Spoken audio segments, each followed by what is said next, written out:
What's up, everybody? This is Karen and Reese. Otherwise known as the Obsessive Gamer of the O.C.G, and I'm here playing Clive and Rouge.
One second.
Wait, haven't I already...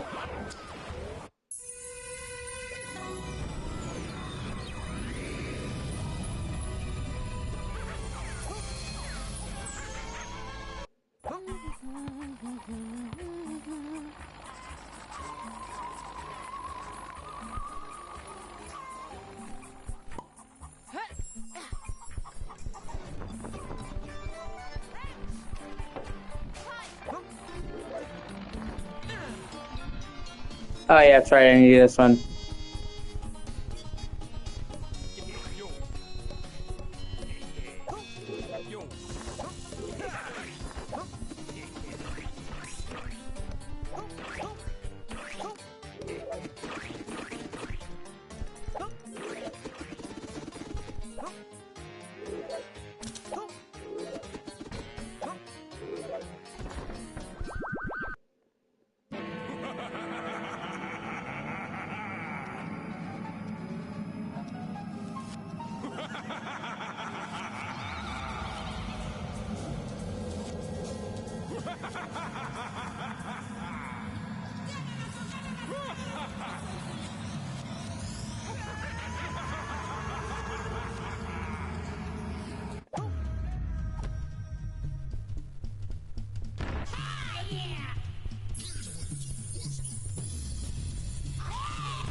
Damn it.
Oh shit, I guess that was the end of that.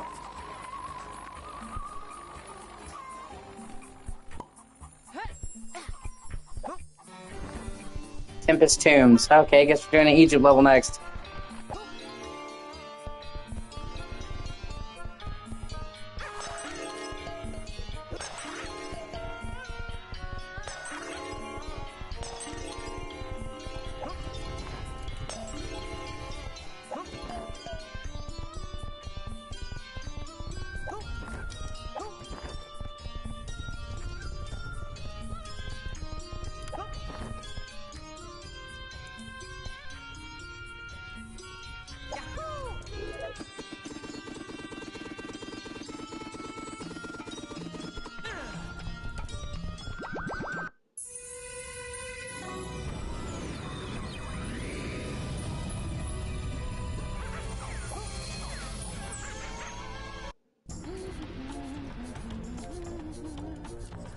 Is that a fucking alien?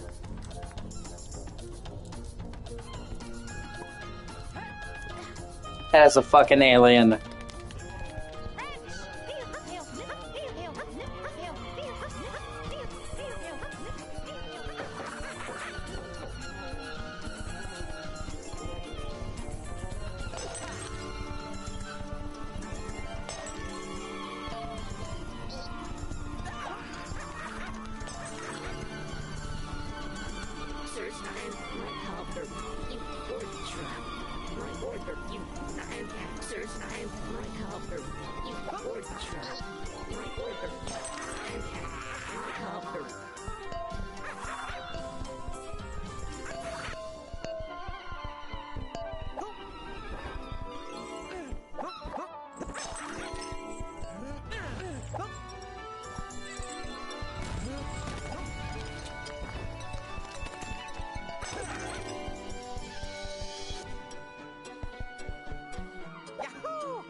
Thank you for watching. I appreciate you.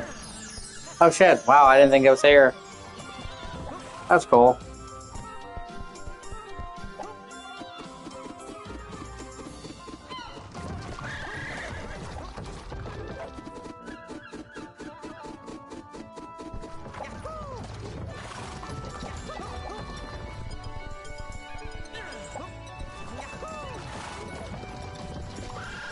Already pressed that, I'm pretty sure.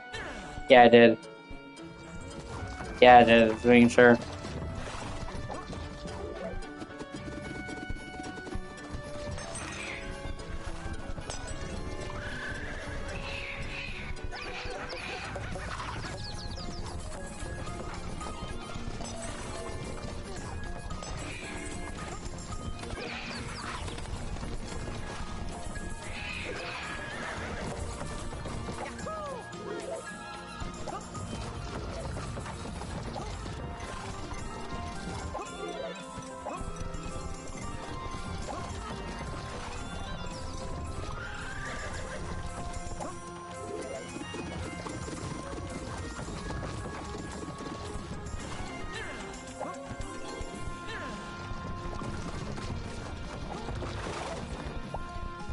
That's a scroll for the llama. The llama of truth.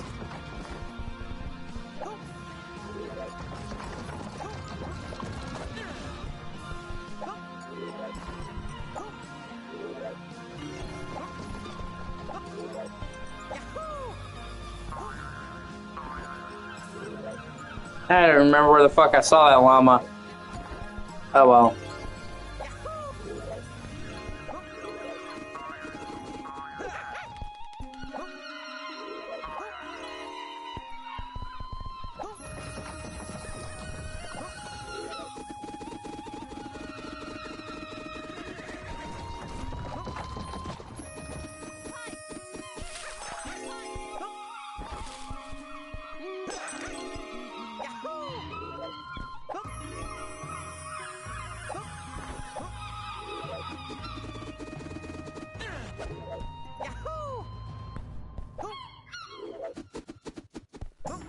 Shit.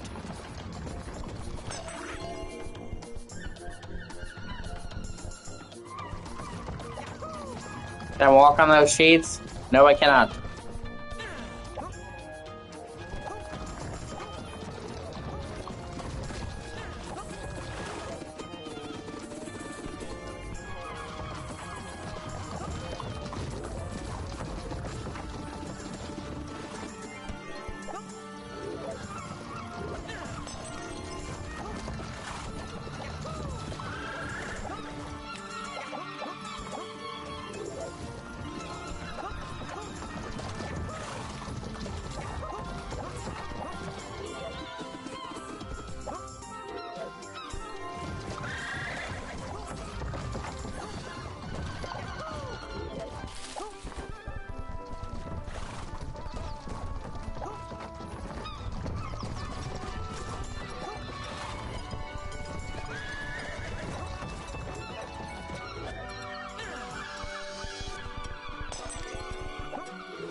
help her.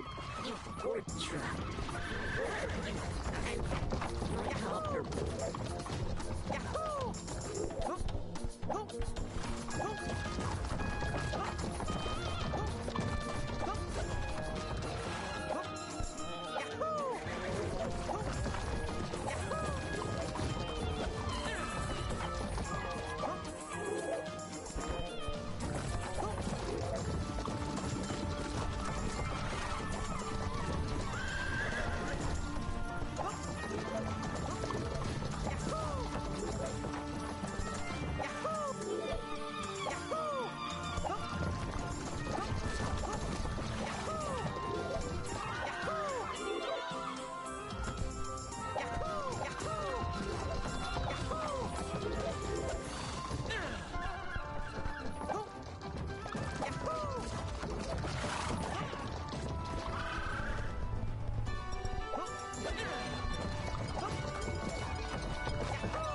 Thank you for watching. I appreciate you.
It's good to see you, Beach War, man.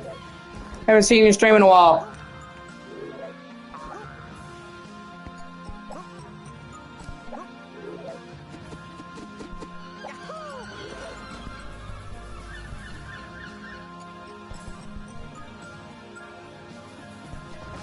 I understand, you got a life, you got shit going on.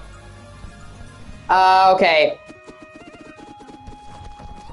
A bit of a rough day today, but I'll live.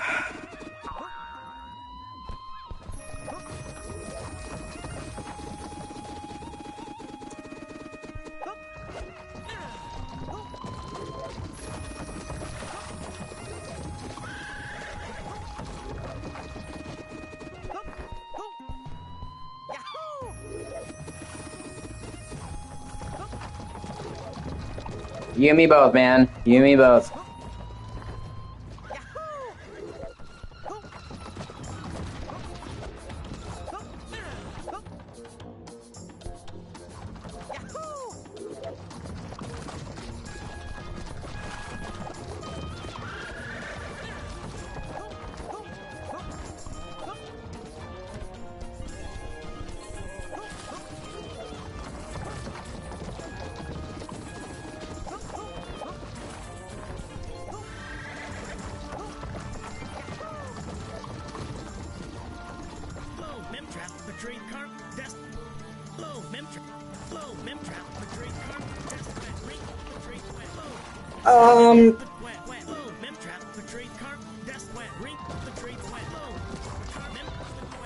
It's came out a few years ago, and PS4, Switch. It's a little bit rough around the edges. It's almost a great game, but it's not quite there. You can see their heart is in the right place. They just didn't have the budget. Never please forgive me for doing myself the deals and do them.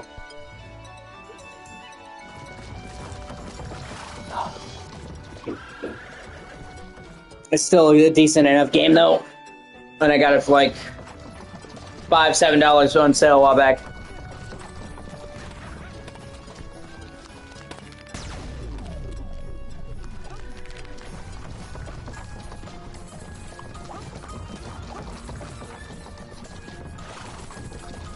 They wanted to make a throwback game like Banjo-Kazooie, that golden age of 3D collectathons, and you can tell they really cared about this game.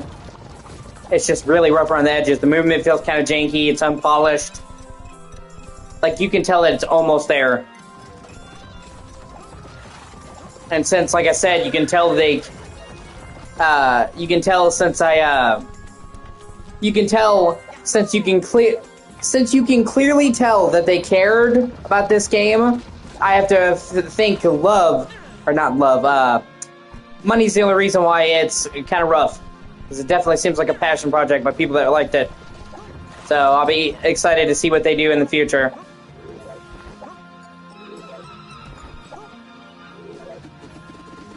As it stands, it's just a semi-decent platformer. With some great stages. I would say that's the highlight of this game.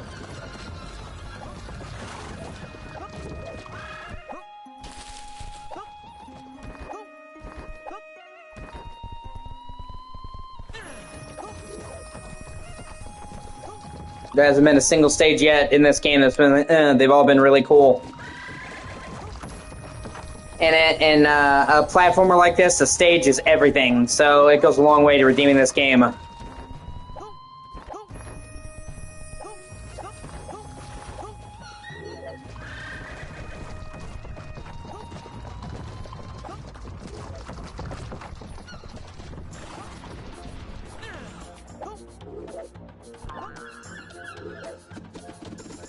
Oh.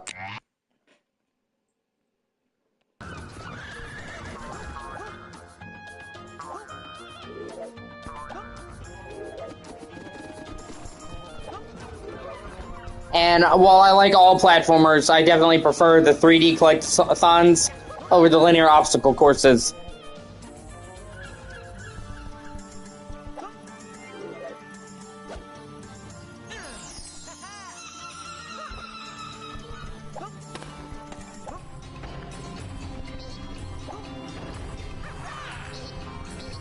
I mean, it's always fun to play a linear platformer every now and then, but I'll definitely prefer, say, Spyro kinds of levels to Crash Bandicoot kind of levels.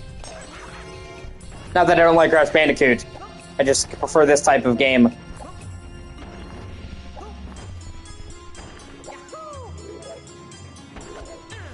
Or say, you know, I'll take Mario Odyssey over more linear Marios any fucking day of the week.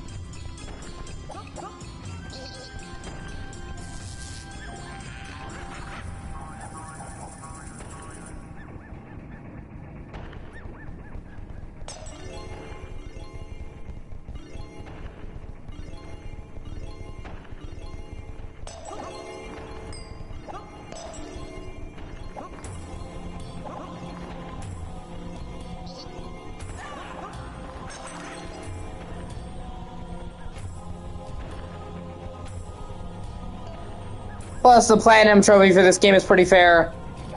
Just have to get 100% of all the levels. Yeah, Mario Odyssey's fucking great.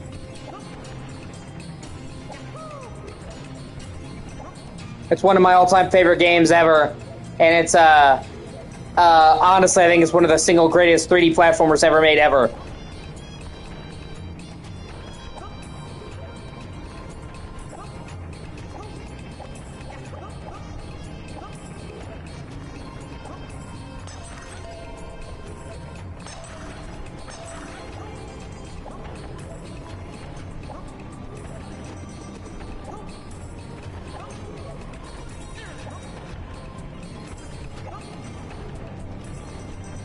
Oh, hey, it's good to see ya.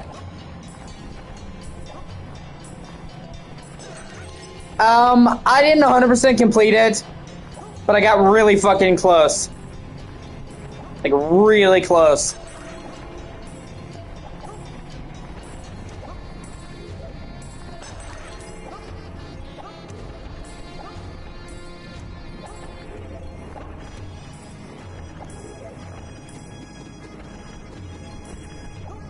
No, it's fine. It's not a big deal. I get it, you know, everybody's got shit going on.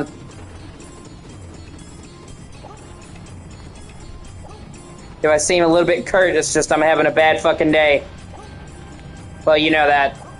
And then it got even worse. I went to the fucking store. And they were fucking hassling me. And this store is routinely giving me fucking shit. And I get the impression that they think because I'm not trying to stir shit, that I'm polite to a fault, that I'm weak, and it's just really getting on my fucking nerves.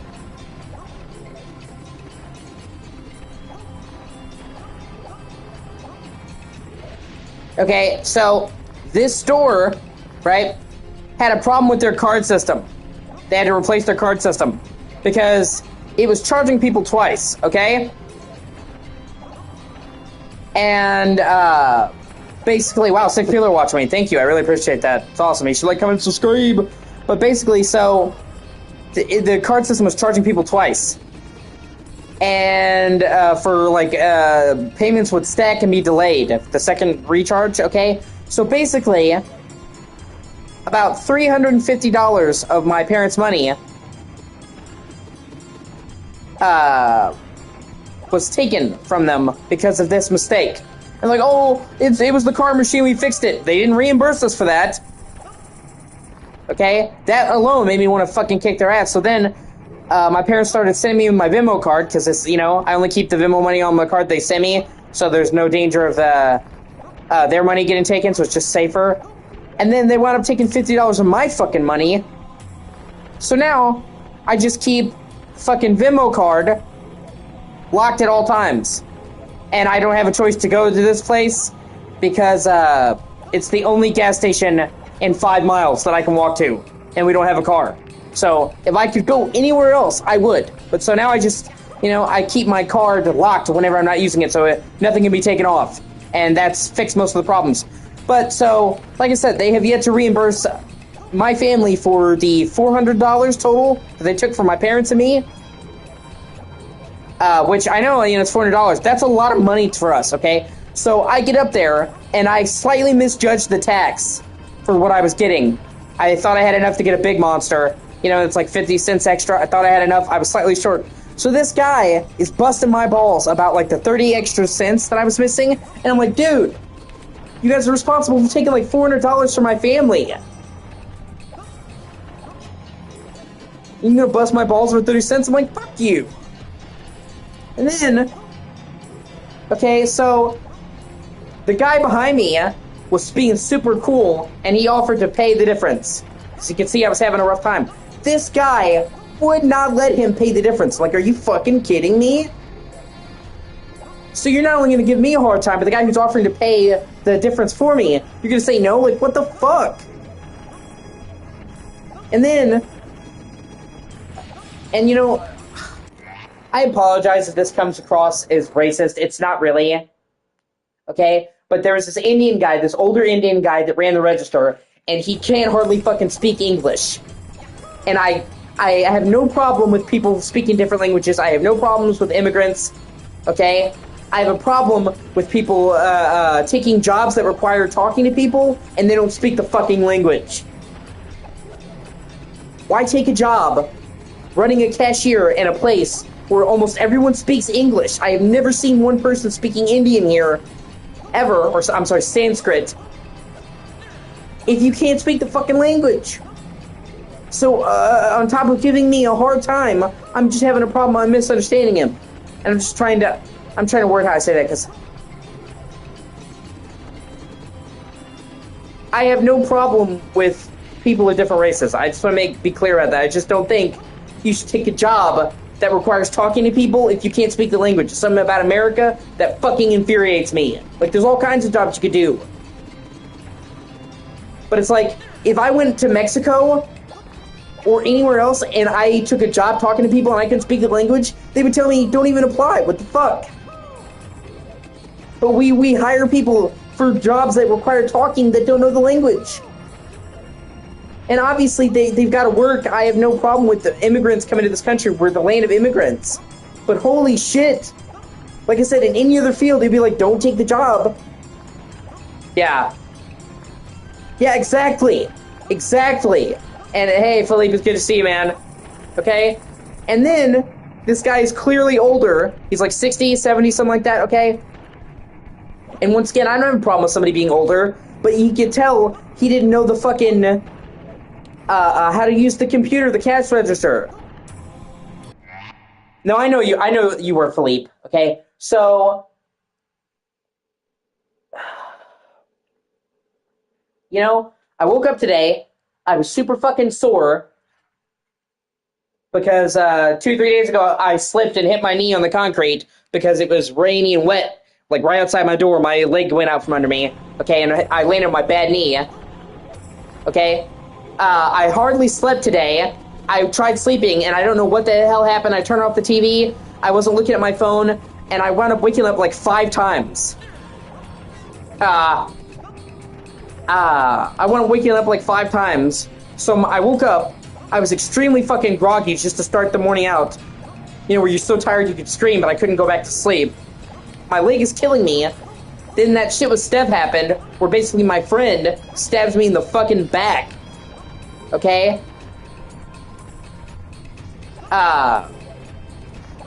Then the shit at the store, I had to literally, Jesus. I had to call my mom and get her to transfer me 40 cents because that guy was a fucking douche. So then my mom was understandably not happy about that. Obviously she's not happy, but still it's like, okay, now I get chewed out by my mom. I understand it, but in the moment I was pissed off. Okay? So my mom was waiting for a package to arrive, So she asked me to go get the mail, and I'm already tired or whatever. I'm fucking cold as shit. It's like 15 degrees outside, okay? It's cold as shit here. I hate the cold. That alone would make me cranky. I fucking hate cold weather. But whatever. So I go out to get the mail after coming back from the store after... Right? And there's nothing in the mail, but as I am fucking coming into the house, the UPS package guy comes with her package. So if I had just waited like 5 minutes, I would have had the package without having to go back and wait through the fucking snow. I'm like, you have got to be kidding me. I'm like, what is up with this fucking day, man?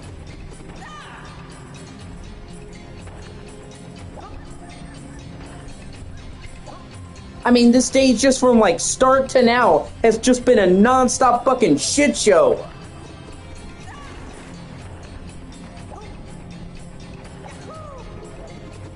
And I even ran into a glitch on fucking Angel of Darkness, that's more funny, but in the context of today, it pissed me off. They fixed most of the glitches in Angel of Darkness, and I will give them credit for that. Pathfinder's better, but I had a rare crash. It's the only time it's ever crashed, so, you know, it's a hell of a lot more stable than it was. But it crashed to a green screen, which I didn't even know PS5 could do, so it's like I'm getting a vintage fucking PS2 glitch, and I'm like, oh my god, it's just like, what is today? Well, just like everything, it's just fucking coming out of the woodworks. To fuck me. Like, you've got to be fucking kidding me. So if I seem fucking curt and kind of pissy, that's why. And I'm just, you know, now I'm just trying to chill and take my mind off of it, and this is all I know how to do.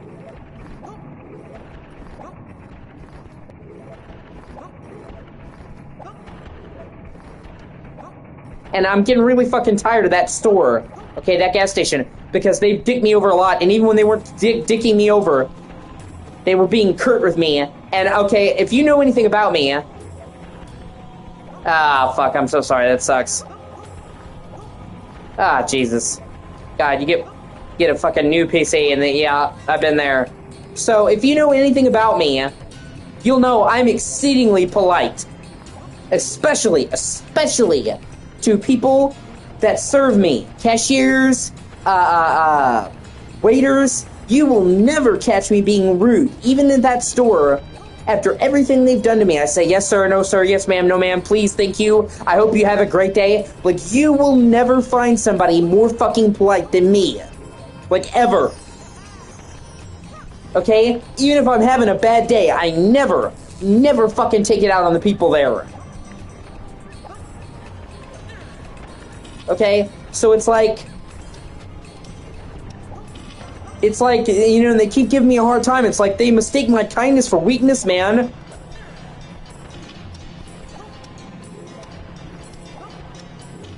They're gonna push me too far and I'm gonna go to fucking jail. Oh, Jesus Christ. God. I'm sorry about that. It seems like everything's fucking piling up on you.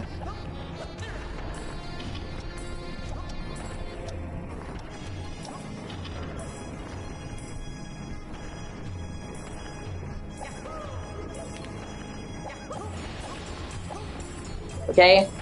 Just because, like, and you know, to be fair, they are not the first person that has made that mistake.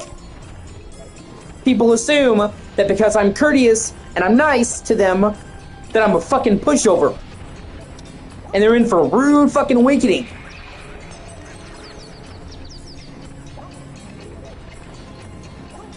I don't fucking start fights, I finish them. Yeah, exactly. You know?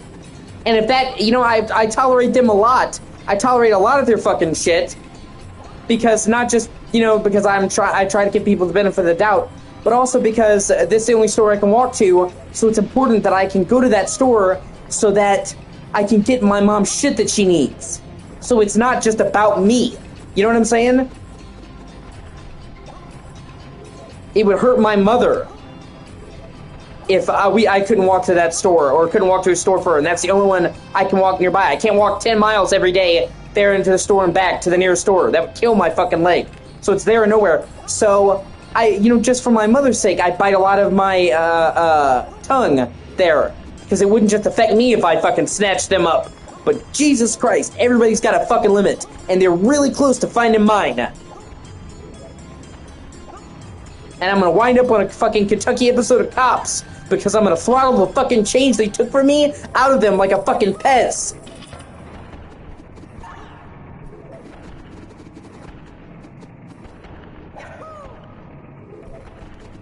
Yeah, and I've been there too.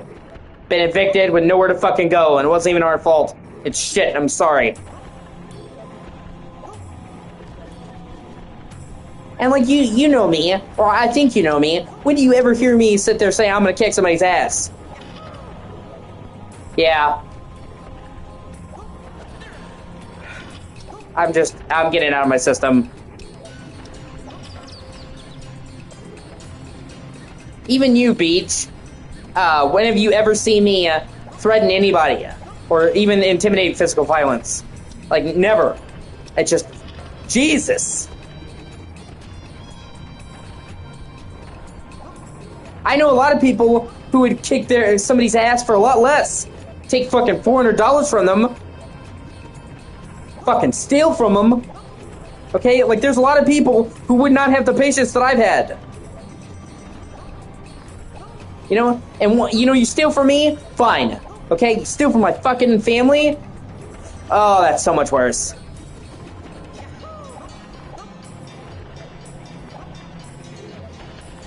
Yeah. Well, it's small. Okay? And remember, my mom is disabled. I walk to the store for her because she can't go. Okay? So, when they're taking money from my mother, when they're fucking her over, they're basically robbing a disabled person. Like, oh, well, there's no basically. She's legally on disability from the government, okay? She's a disabled fucking person.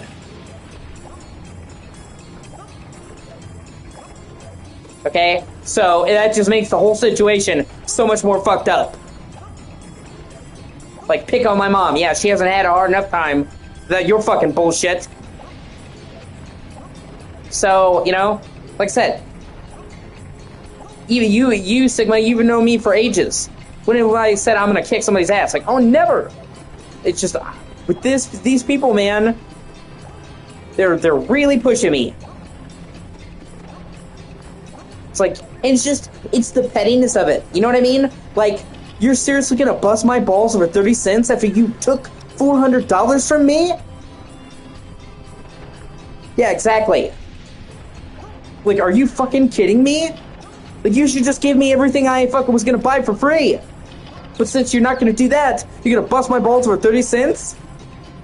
Like, let's just keep it fucking real. You should comp me. So it's just a pettiness. It's like going up to somebody and be like, you owe me $1 when you owe them 400.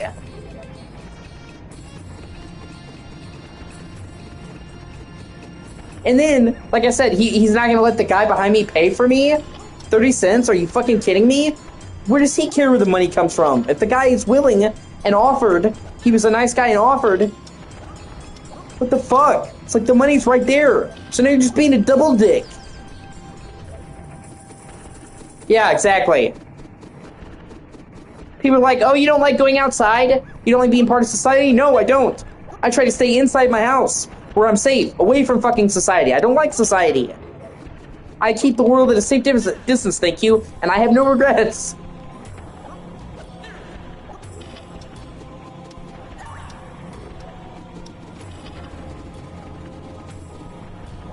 Me and my sister were always butt heads because she's like, oh, I want to go outside, I want to do stuff. And she's like, you never want to go anywhere. And I'm like, you're right, I don't. I want to stay home. When I don't have to do something, I just want to stay the fuck home. Stay away from people. But, I've always been a weirdo. And I don't mean that in a bad way. I'm just saying people treat weird people really badly. Okay, my sister, I can see why she'd be more of that because she's always been very charming and fit in. I'm the one who literally has autism. That's not a joke, by the way. I'm autistic. Just, making it clear. I am literally autistic. So, I've always been awkward, but I was especially awkward as a kid growing up. I've learned a good amount of social skills. As a little kid, I was I had none. Yeah. And I always had people treating me like shit for being weird. And they would see I was different and they would act like I was creepy.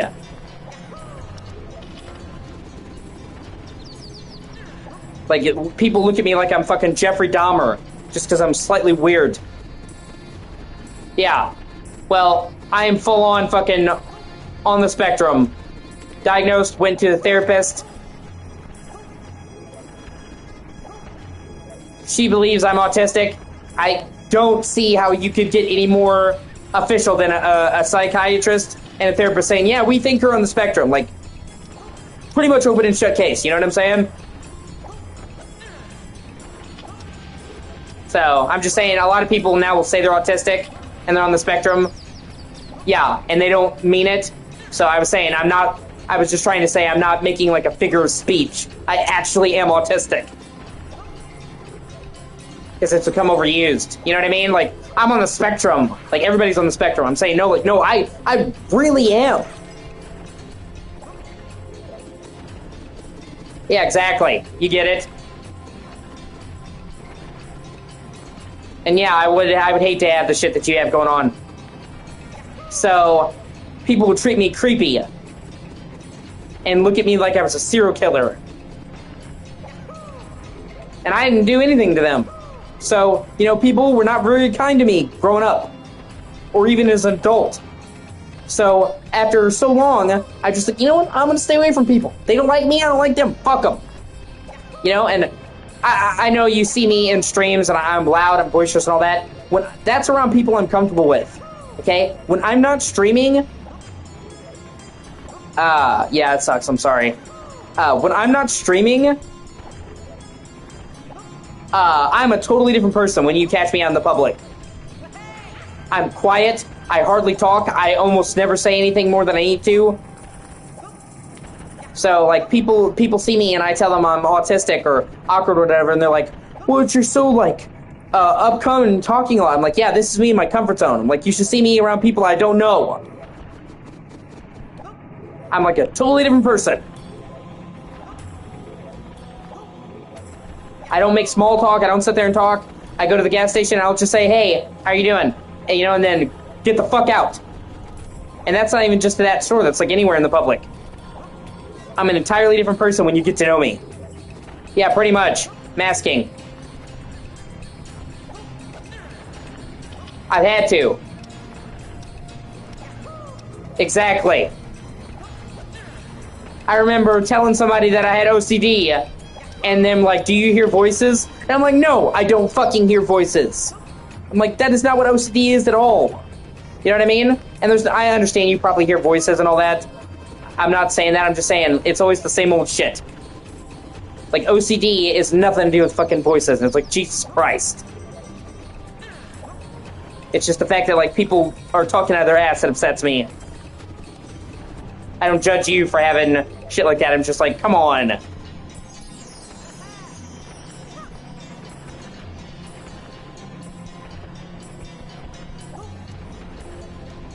Right?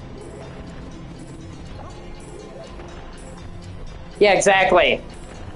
Even though they don't understand that schizophrenia in and of itself is also a spectrum. 100% it's a spectrum. Okay, what they're thinking about is the worst case scenarios. No, I know.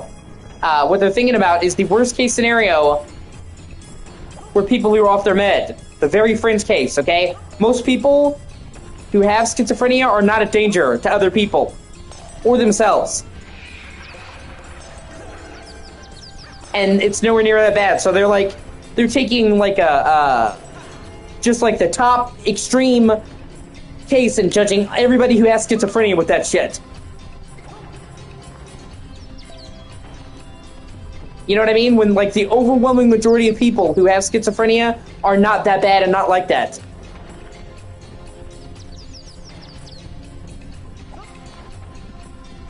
But they just assume you're a danger. Like I said, I got so tired of people asking me if I could hear voices.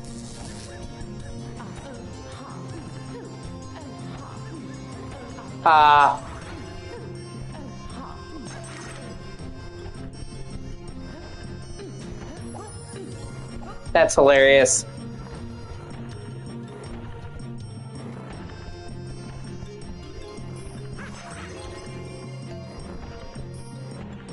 Yeah.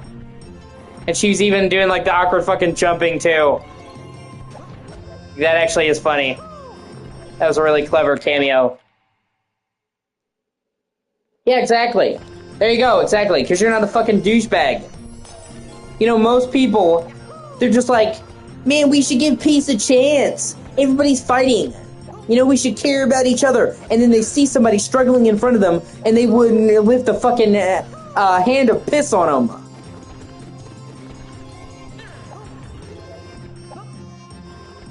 You know, I can honestly say that I try to help people. I don't always succeed, but man, I don't just sit there. The other day, I saw a woman walking with crutches, trying to go to the door, and I asked her, I said, do you need help opening the door? And she said, no, thank you, I've got it. But if she had said yes, I would have helped her. I didn't just stand by and watch somebody trying. Exactly, you're exactly right, Beach Horror. I didn't just sit there and help her. If she said, yeah, I need help, I would have helped her open the door and get up the fucking stairs. I hold the door open for people. Not just women, everybody. You know, I once saw this guy outside the gas station, different gas station, when I lived in a different place, same city. He was this older guy, like 30 or 40, and he was threatening these elderly women. Like, these women were like 60s, 70s. You know, one of them was in a walker, and he was threatening them. He was drunk, belligerent.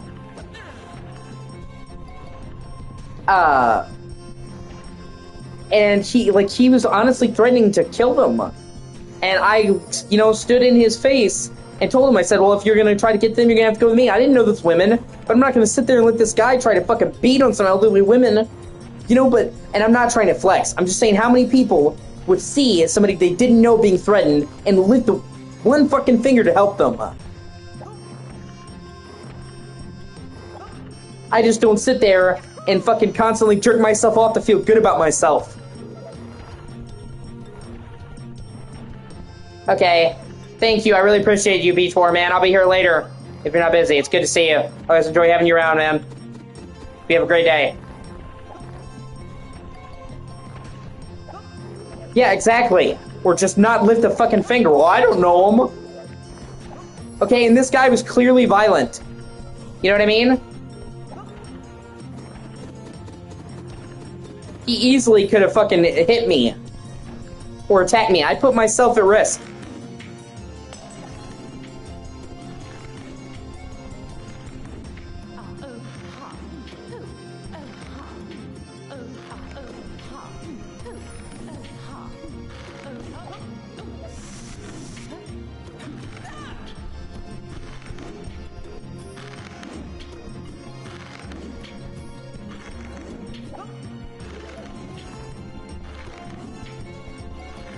You know, I didn't just sit there and say, "Boone, I'm a good person.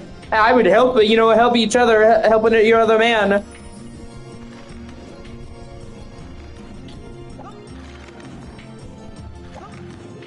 You actually did something.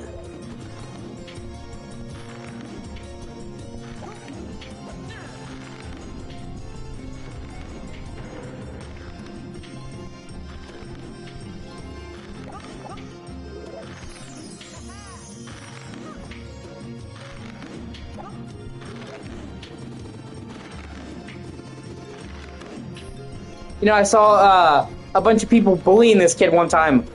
When I was like 18, this kid was like 14, and he was heavy. Yeah, exactly. And I say he's heavy because they were bullying for being overweight. I don't fucking care what somebody's weight is. I've never judged somebody for being overweight. You know what I'm saying? I'm just saying in this context it matters because they were bullying him because of it. And they were pushing him, and they nearly pushed him into the fucking road. He almost got hit by a car. And I pulled him out of the fucking road so he didn't get hit by a fucking car, and stood up for him and got those kids to leave him alone. Whereas most kids in high school would just, oh, annoying, and let him.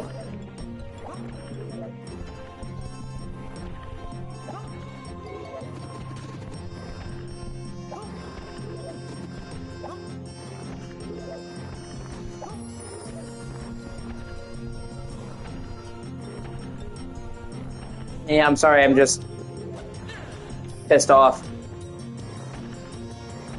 Everything's piling up on me. I feel like I'm trying so fucking hard, and I just can't get a fucking break. Thank you for watching, I really appreciate you. You should like, comment, and subscribe. Did I... Okay, I went the wrong way, my bad. Is it... Oh, okay, it's here, it's on the other end. Yeah, exactly. And see, this game, like I said, well, I don't know if you heard me, but I said this game is kind of rough around the edges, but you can clearly tell this is a passion project. I think the reason why this game is rough around the edges is they just didn't have the money, because if you play this game, you can see the movement's kind of janky, this, that's kind of janky, but, like, you can tell the people who made this, their heart was in the right place. You know what I mean? Like, they cared about 3D platformers. Or collectathons, I guess, would be a more apt summation. Yeah, it is. Yeah, I'm just saying, like, it's the movement, you can't feel it, feels kind of janky. The camera's slow, like, there's no voice work, like, it's a little bit glitchy here and there. It's rough around the edges. It lacks polish. But the heart is there, the soul is there, you know what I mean? So I feel like if the people who had this game made this game had a little bit more money, it would be amazing. It's still good, it's still worth playing. I got it for like $5 on sale, so I'm not going to complain. And it's a pretty fair platinum. You just have to get 100% all levels. Nothing crazy. And I mean, it's a collectathon anyway, so that's kind of the name of the game. Yeah, exactly. Just a decent game.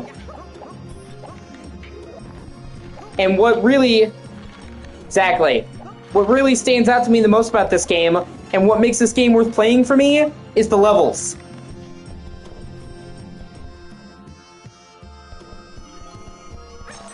Like, the movement is okay, kind of glitchy, kind of rough, but the level design is really good.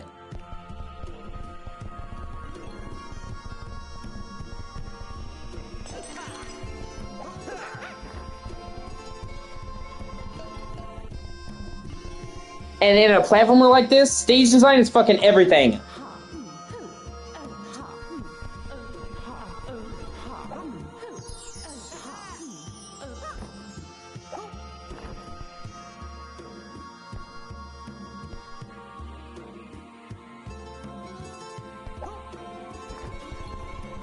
Okay, at least now I know where the safe is.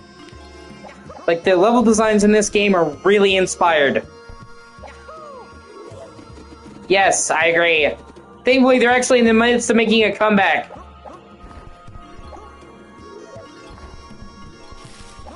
No, we don't. Yeah, when we were kids, PS1, PS2 was fucking ruled by it. You know, every major system had to have a 3D mascot. Sly, Ratchet, you know, Clank, Mario.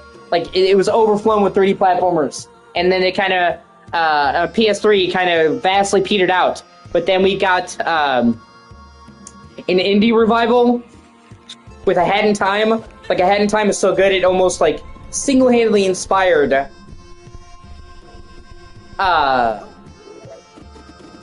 indie renaissance. Yeah. And, you know, A Hat in Time is one of my all-time favorite games. I fucking adore that game. And the fact that it was made by a teeny tiny team blows me away. So we're getting more of a renaissance. Oh, that's cool. Shortcut.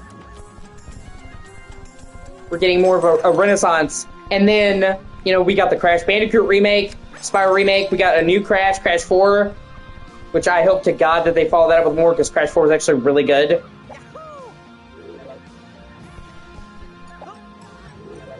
Like, it actually exceeded all my expectations. I was like, oh shit.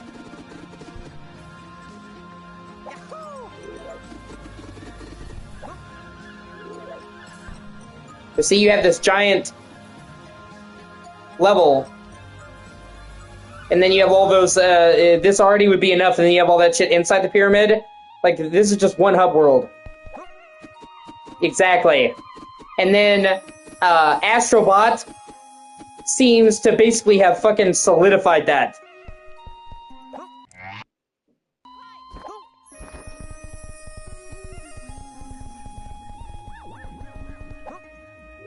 Because it came out and it did incredibly well. Even Sony was surprised by how well Astrobot did, and became one of the highest rated games of last year. So I think Sony and other people have said, oh, people want 3D platformers. So I think we're... Yeah. I think we're in the middle of a major 3D platforming renaissance. And now we're seeing older games get the love they deserve. You know, the classic... It's not quite the same as, like, Banjo-Kazooie, but I do consider all the old Tomb Raider games, you know, 1 through 6 to be classic platformers. Obviously, there's a difference between that and Banjo-Kazooie, but I still get that vibe from them. So they've been seeing a renaissance with the remasters. And then a lot of older games, a lot of older 3D collectathons are also getting their comeuppance, like Croc, Legend of the Gabbos, is getting a remaster and overhaul. Lovers getting a remaster and overhaul. Those are games I never thought would get a fucking overhaul. Like, that's awesome. I can't wait. I can't wait to play Croc, Legend of the Gabbos. The new one. I've actually wanted to play Croc and never got the chance to.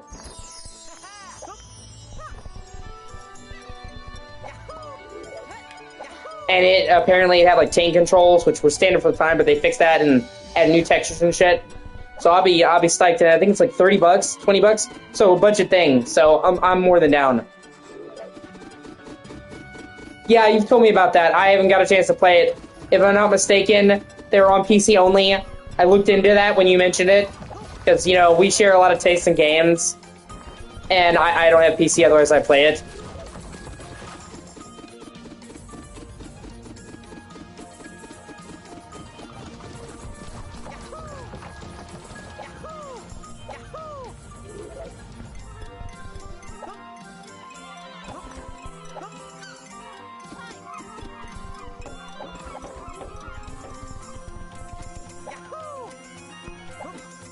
Because I'm always in the mood for a good 3D collectathon, you know what I mean?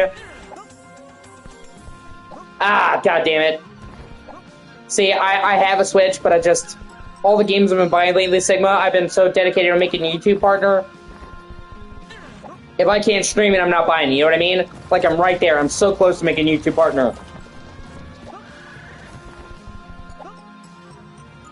I haven't bought any games for Xbox. Like, if I can't stream it, I'm not playing it right now.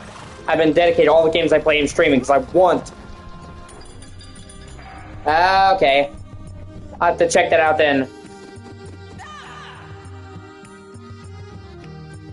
Because I'm always down. I'm always down for a good 3D collectathon. I'll have to look into it.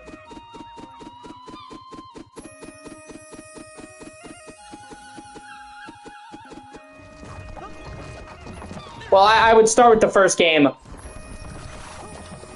If I could. I don't like skipping games. But we'll see. I have to look into it. And then I showed you Demon Tides. Looks fucking insane. They haven't announced when that's coming out this year, other than it's coming out this year. God, I cannot wait. That looks so fucking great.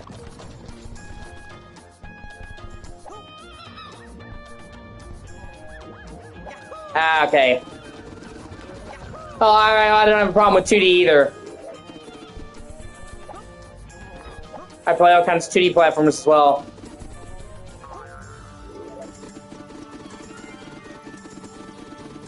It's always the last couple of collectibles that fuck you over. Oh. They're like, where are they? Oh shit, that's right. I forgot. One thing I will say about this game that is great is that you do have a searcher. It copies Spyro, where you can hit the button and it'll point you in the right direction. That is a fucking godsend for a game like this. Holy shit. I almost forgot about that feature. Because those last few like bits or whatever are a fucking nightmare in these types of games. So it's so helpful.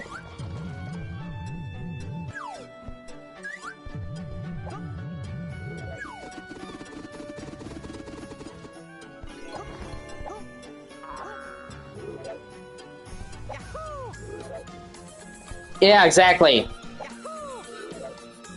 Oh, and you know, I'll tell you what I'm really excited for.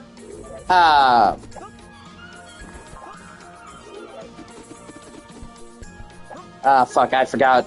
Give me a second, it'll come to me. I was gonna say something I forgot.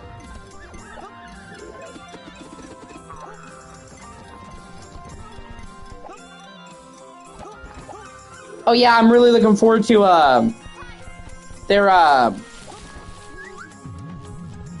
they have several massive patches in store for, the Soul Reaver Remastered. And, you know, it's not like it wasn't finished. Like, I already thought the remaster was great. You saw me play it. I thought it was pretty much all I could ask for from a Soul Reaver remaster. So the fact they're gonna improve it with, like, major updates, not like a little thing, but, like, new features and further graphical improvements is fucking sweet.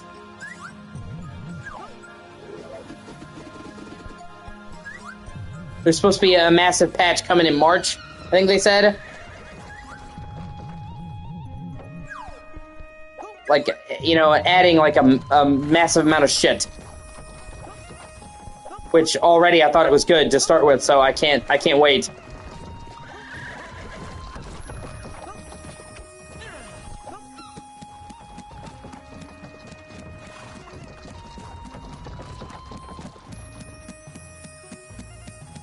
And you know how much I love Legacy of Kain.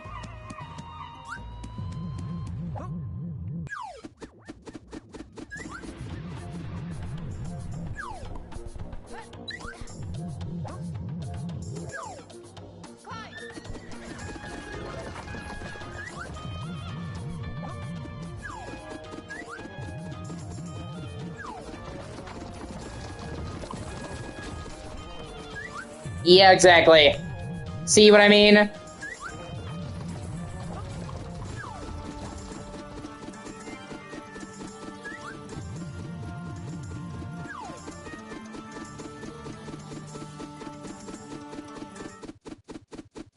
What the fuck?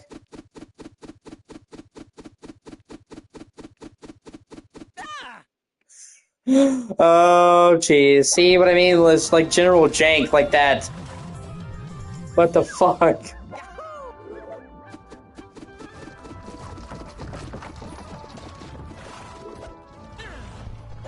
And the game basically killed me because it was like, oh, look over here. You know what I mean? There's a thing over here, like, you lied. Yeah. See, like, it's that shit right there that stops us from being a great game, you know what I mean? That's what I meant. So I don't expect the highest polish, but that's definitely fucking jank. And I mean, it's not the end of the world. It is an indie game. I am definitely a lot more forgiving of polish. Yeah, right? I thought for a second, like, is there a secret over here? Like, I got my hopes up because I thought it was gonna knock me off. I'm like, wait a minute. Is there, like, actually shit to unlock here? Nope.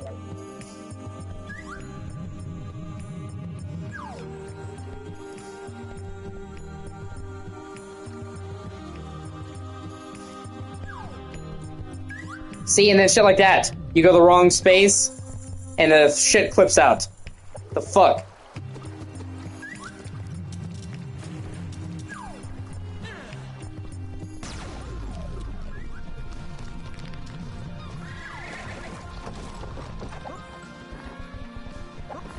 None of it's ever like a deal breaker, but it does knock it down the estimation. Like I say, it just a little more polish. This would be great. And I think they're working on a Clive and Wrench too. So I think the potential's there for them to really knock it out of the park with that one, you know?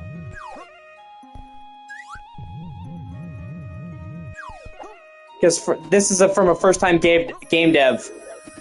So, like, they really have the opportunity to really iterate that and make something really special next time.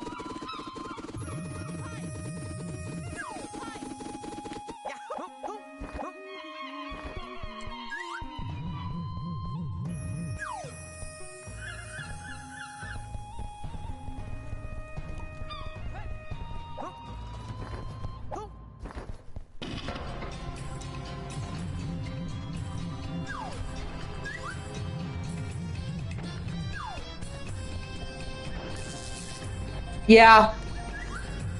I don't even know if they're patching it anymore. I think they might have moved on.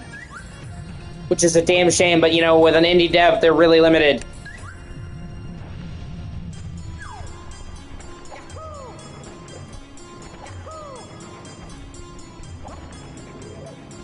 And for me, personally, this game is saved by the stages.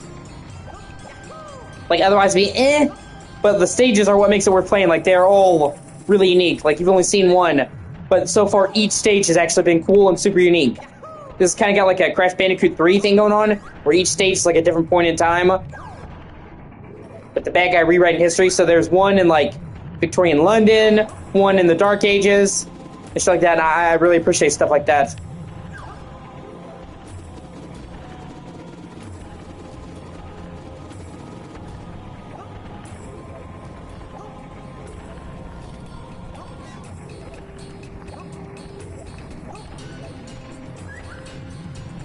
And even when they bring stages that have kind of been there, done that, they're inspired. You know what I mean? Like this on the surface, this is just another Egypt level. Nothing to write home about, you know? But because I think the level's really, really cool how they did that. You have that whole big outdoors, big ass town level. You have the interior palace with the blue lighting, and it's nice, pretty. Then you have like these dark, like lava corridors. So for like one level, they got a lot of shit going on here, and it's a level that's just as big inside as it's outside. I really appreciate that. So another level was in a fucking swamp, where part of the level was like in a swamp, and then the other part was in a city that was New Orleans inspired. So like consistently, and you know what's really cool?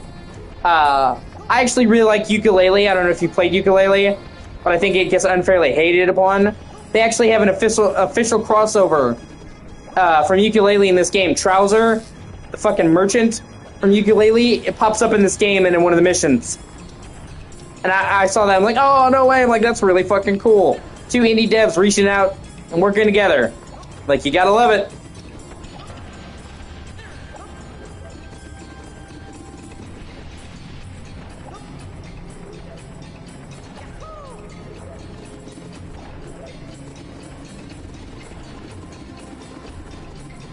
Oh man, I'm so fucking pumped for yeah. I cannot. You should, when you get a chance. They're actually doing like a remaster of the game that's also an overhaul called Yooka Replayly. It looks fucking amazing. Because I agree, like, it's not bad, but it was short of greatness. I think part of it was the people who made the game hadn't made games in like 20 years. They were kind of rusty, and they were trying to do something really ambitious on a large budget. You know, like obviously this Kickstarter money, but you just got the sense that it was really ambitious. And they just didn't quite make it. But they were doing a remaster, and I'm like, oh, you know, okay. But then it's like the director's cut. They've overhauled the entire movement system, all the levels. Yeah.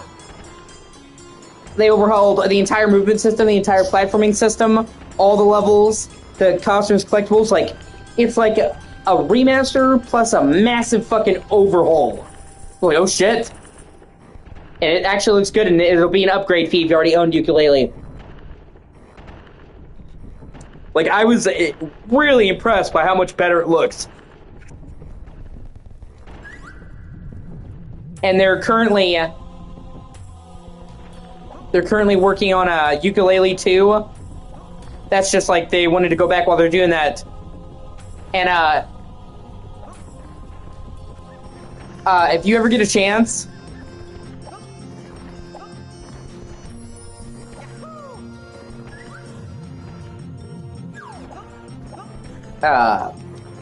they did a kind of like a side spin-off to Yooka-Laylee called Yooka-Laylee and the Impossible Lair, and it is fucking amazing. Okay, so Yooka-Laylee was like their attempt to recapture the magic of Banjo-Kazooie. Impossible Lair is 2.5D, and it's their attempt to do like a new Donkey Kong Country, and it is amazing.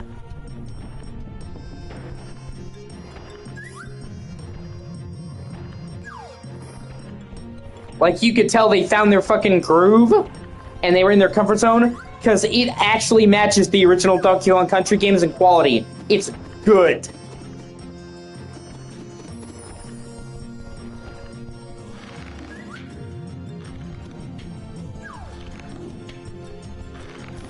Like, I was really impressed. And with the Replay and Yooka-Laylee 2, they actually have a much bigger budget. Yeah, exactly. And that's what it feels like a new classic Donkey Kong Country. It's really good. And they actually managed to get it working. They actually managed to get it working at like 60 FPS, even on Switch. Yeah. Okay, so, you know, most of the time, we get a port to Switch, and it sucks ass. But even on Switch, it was running, like, silky smooth.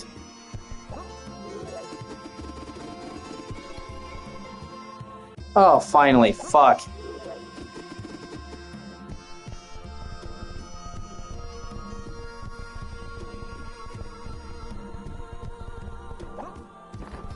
So if you ever get the chance, you should look into it. You can usually get it on sale for really cheap.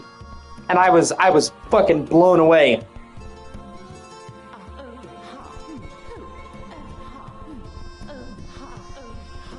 Yeah, that is true. At the same time, though, I kind of understand why they didn't go that route and made it different, because you have to remember with, you know, Yooka-Laylee, it was the people that originally worked at Rare. With the new Donkey Kong games, it's retro. So they were trying to not imitate them. You know what I mean? And it's such a tall order to live up to that I almost kind of prefer that. So they had tried to just do it like the classic. I don't think it would have been very good. That was lightning in a bottle.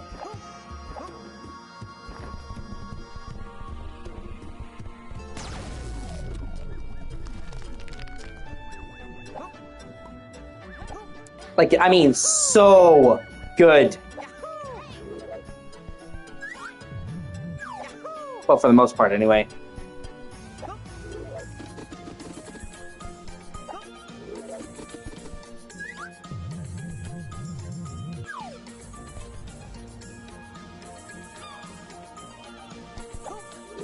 And the fucking music. Oh my god, the music in Donkey Kong Country is the best. Yeah. Dude, like, literally, like, aquatic ambience. Yeah. God, yeah, that would require sense. Aquatic ambience. From Donkey Kong Country, the underwater level music, is one of the greatest fucking music tracks in history. The fucking composer, David Wise, got a fucking award for that shit. You know what I'm talking about, right? No, no, no, no, no, no, no, no, no.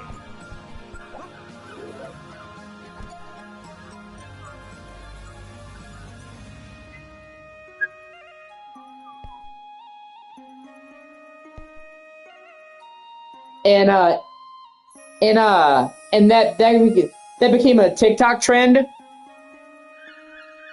That song, oh, Bramble Blast, yeah. That became a TikTok trend, that song. And I heard it for the first time on TikTok, and I'm like, wait a minute. You know what I mean? I was like, what the fuck? Because I'm like, that's, you know, they slowed it down, but I'm like, that's aquatic ambience. But anyway, all that to say, in Ukulele, they have a new underwater track that is, like, just as good as that. I was like, oh shit. And it's on my phone, and I've listened to it a lot, like, because they got the actual Donkey Kong composer back and got him to do a new underwater track. And when I first played the level, I'm like, oh shit. So, like, even if you didn't really like the first Ukulele, you should give the Impossible Lair a try. Because it's literally like a different type of game, you know what I mean? 2D side-scroller. And it's really cool. It's really cool the way that it blends genres. Because the main levels, right, are 2D, like I said. But the hub world is top-down isometric, almost like classic Zelda. And you spend like half the game in the hub world. The hub world's not just to get from levels. There's all kinds of collectibles in that too. So you're switching from top-down isometric to 2D side-scrolling, and the stuff that you do in the isometric levels affects the world, the linear levels. It's really fucking cool.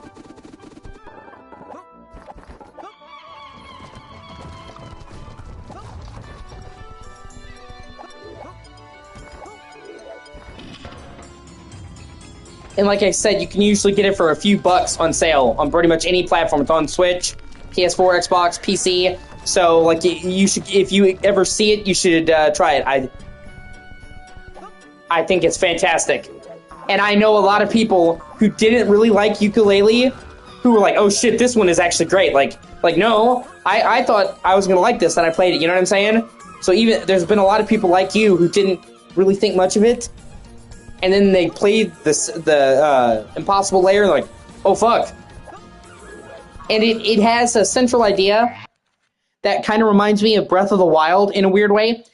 There's this level, the titular level is called the Impossible Lair. This level is like a fucking bullet hell level.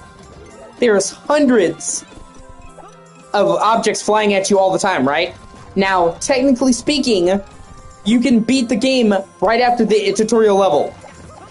If you're skilled enough, you can beat the ending level right away. But every level that you finish in the overworld of the Impossible Lair gives you another health point to tackle that last level with. So while technically, if you're just like a god at gaming, you could beat the game right away with, no health, every single bit of levels you're doing to get to that last level, the Impossible Lair, is prepping you up and giving you more shit to go through that last level. Which reminds me of Breath of the Wild, because, technically you can pretty much beat the game as soon as, you get out of the tutorial. Just go if you're good enough.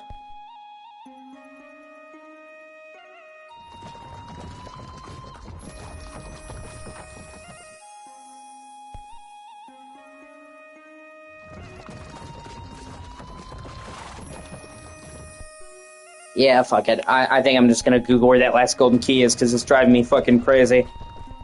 It's like trying to find a needle in a haystack.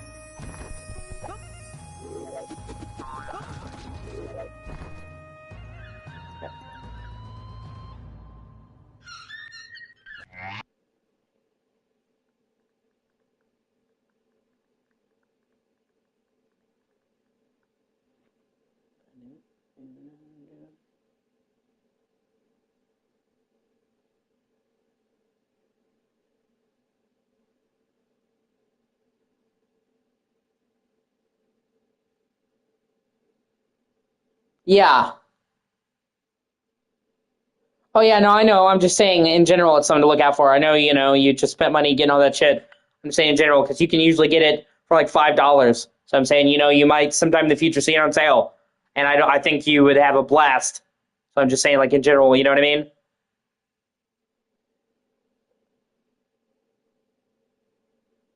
Oh, fuck, okay.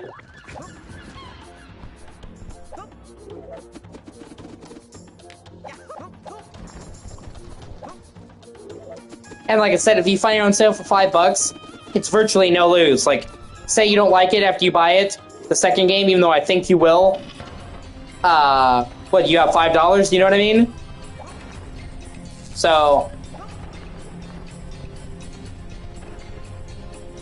Oh, you own Ukulele or The Impossible Lair? Or both?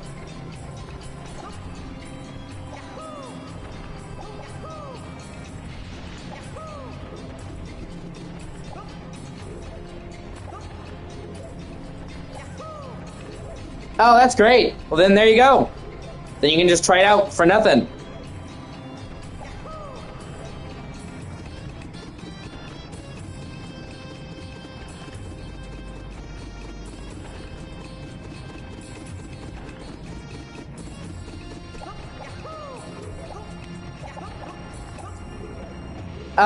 If I'm not mistaken, didn't you say you love Days Gone? I thought we talked about Days Gone before, and you love Days Gone. I know I love Days Gone.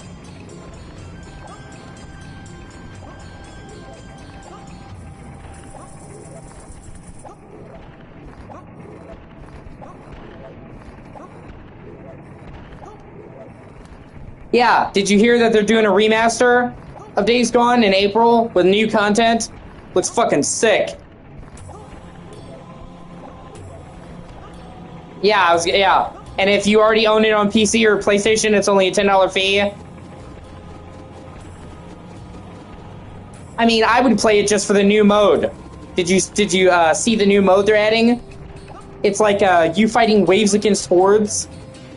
Kind of like, you know, the challenge mode, but it's across the entire map, with you being able to freely drive around and survive as long as you can. It's like almost like an open world zombies mode, and the hordes get bigger and bigger and bigger.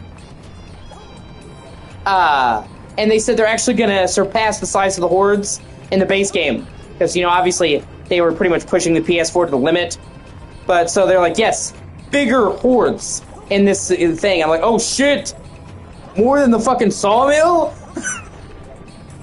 I'm like, you had me sold on bigger hordes, dude.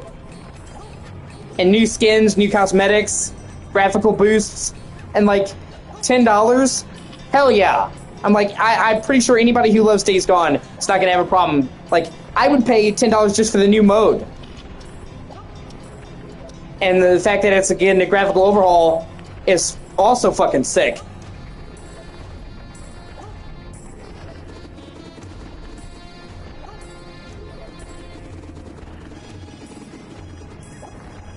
Yeah, exactly. Especially in a game like that. You know how much the lighting is important to Days Gone? When like the whole game is ambient lighting.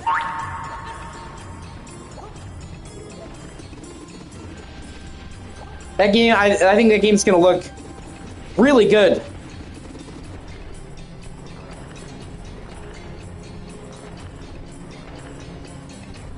Okay, I already got that key.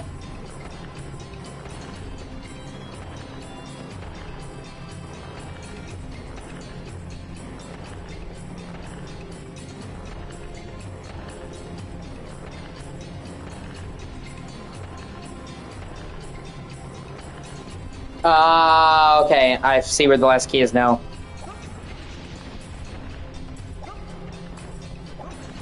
And they're also trying to say, I love how people are trying to be greedy and say Sony's greedy. Like, what, for offering a $10 upgrade? Yeah, actually, I agree with you. I think the game has actually aged really well.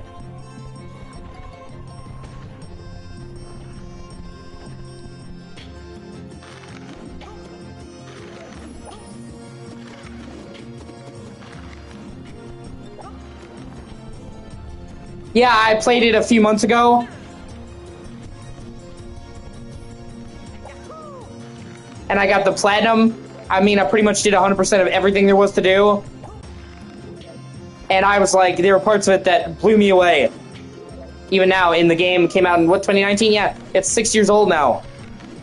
But I love how people are trying to say Sony was greedy.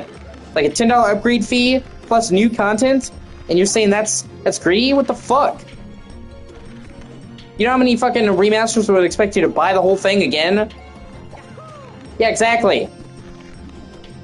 They tried to say that shit about The Last of Us. They added a brand new mode, and new content, new skins, new packs, new characters for $10.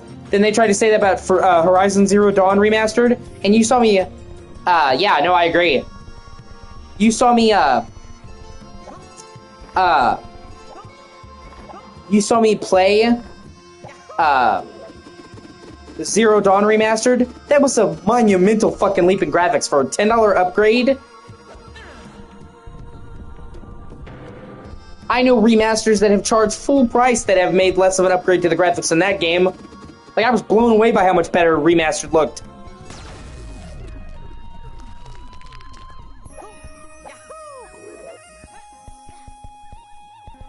And then this.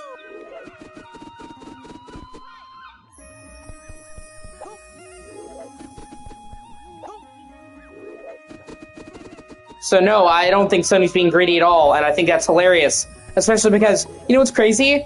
At the same time that they were bitching about Sony being greedy for a $10 upgrade that adds new content, new modes, improves the graphics, they were fucking sucking Nintendo's dick. Yes. They were sucking Nintendo's dick for re-releasing Donkey Kong Country Returns.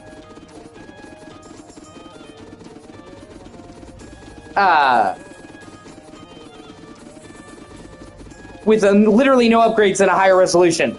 And that's fucking full price. The double standard's crazy, and that has no new content. Oh, apparently, actually, you could glide over here. You can glide over to his hands.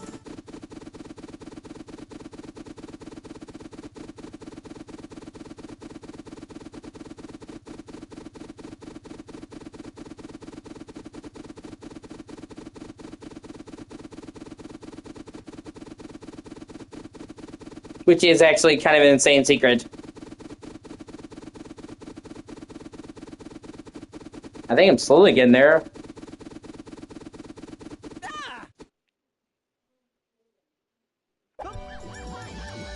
Or, no, is it? There's... Oh, it's right there. Okay, never mind. I was going the wrong direction. That's my bad. Yeah, I thought... Yeah. It's weird. My bad. I was looking in the wrong place. Yeah, that was weird. See what I mean? Like, just like shit like that is the jank I'm talking about. That stops this from being a great game. Just makes it a decent game. You know what I mean?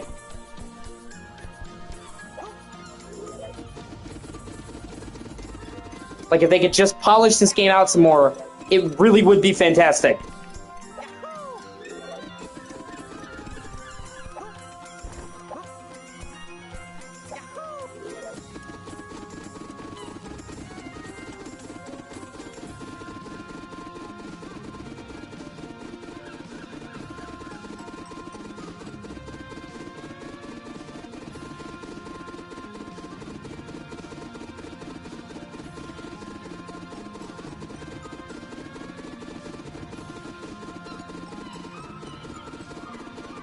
I don't know if it'll not count it if I break the glide, so I'm not.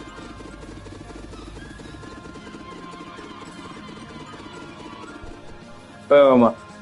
Yeah, exactly. See what I mean? And, like, let's be frank, this is PS5, this is a native PS5 version. This is a native PS5 version of a game that's not even particularly demanding by PS4 standards. So see what I mean? It's like shit like that. Exactly, yeah.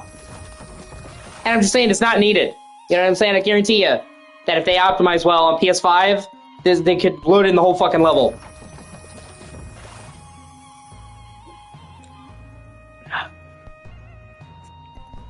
Just shit like that, you know what I mean? Like, the passion is there. It's just a couple of nuts and bolts away from being awesome. You know what I mean? And that's why I hope this game gets a sequel, because that could really be something special.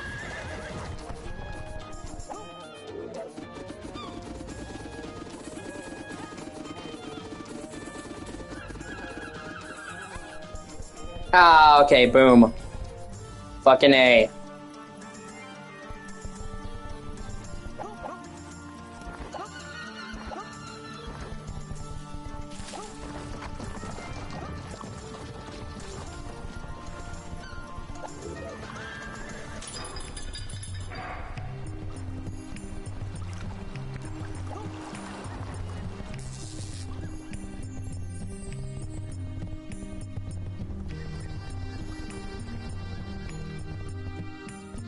Okay, I gotta make one more trek to Cleopatra's Palace. And then I've got this. Thankfully, I can skip most of the way there just by climbing the pole. Or see, like, the jank climbing up the pole.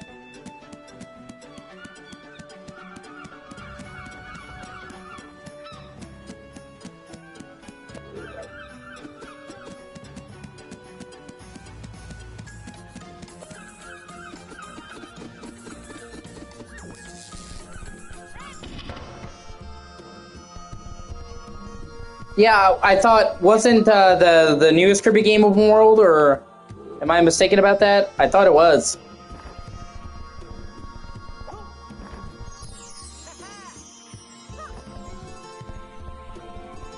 Boom, that's everything in this level.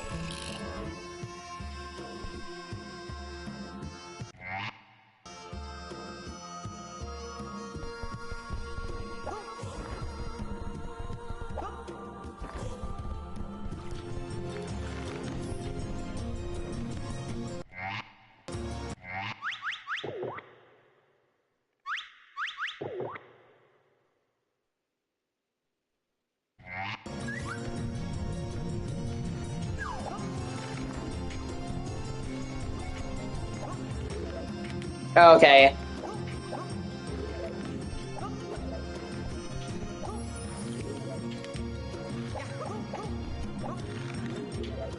Yeah, I'm sure they could. I think with some alteration, it could be awesome.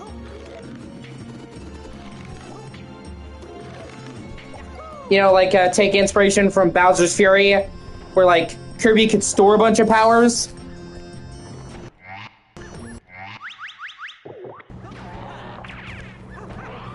Like a limited number and a swap between them.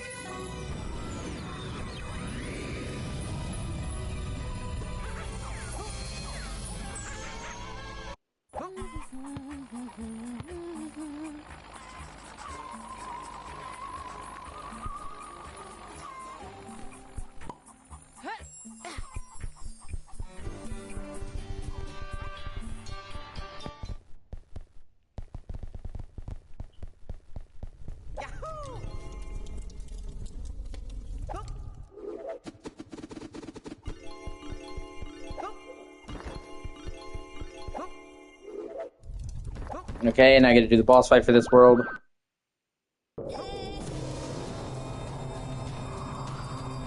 Yeah, exactly. Like Kirby shit would be like a toolkit, you know?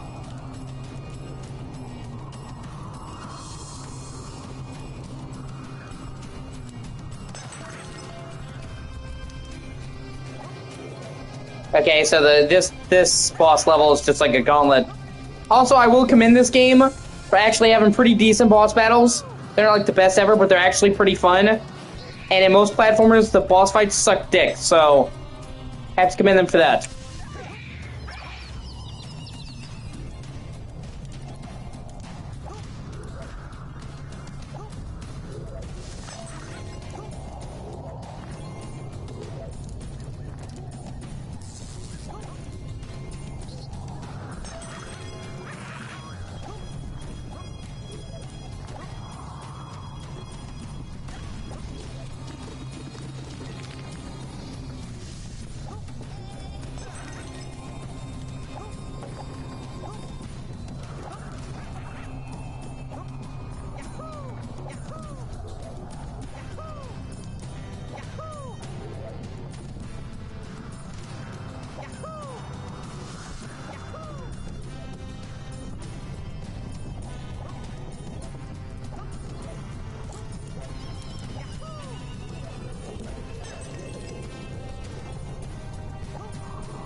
Oh my god, it seriously better be. But it is Retro Studios. It is the original team doing it, so I have faith in them. You know? And we only had to wait this long because Nintendo's original idea was to give it to fucking Namco Bandai. And, like, I like Namco Bandai, but holy shit, why? One, why would you outsource a game that's that important? And two, why would you give it to them? Like, they're just not the right fit for Metroid just to begin with. So then after, like, several years in development, Nintendo was apparently so unhappy with the results, they decided to cancel the whole thing and restart it. With Retro. I'm like, well, if you had just given it to the people who should have had it in the first place, you never would have had to do that.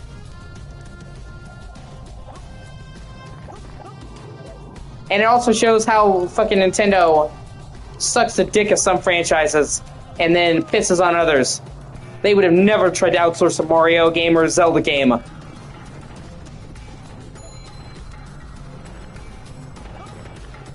Oh, fuck, see?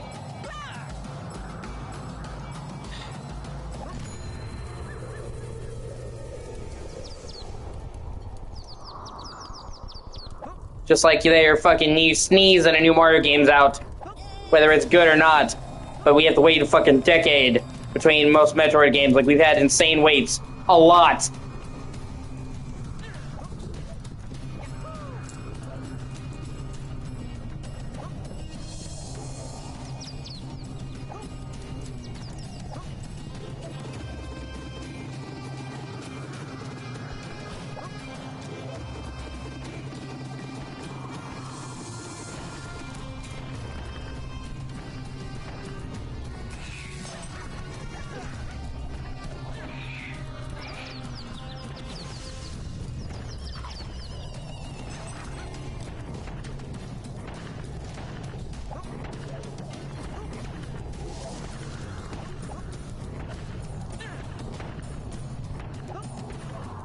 Yeah.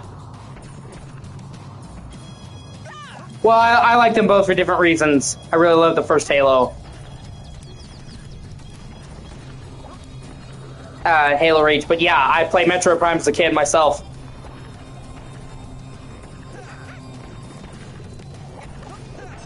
When I was a kid, one of the reasons I wanted a Wii was to play Metroid Prime 3.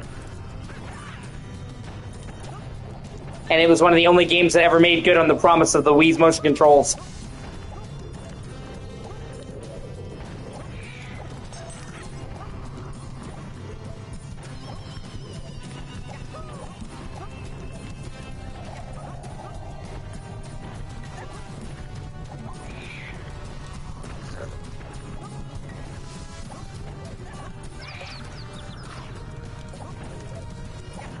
And I'm also holding out hope that we'll get the remaster treatment for Metroid Prime 2 and 3.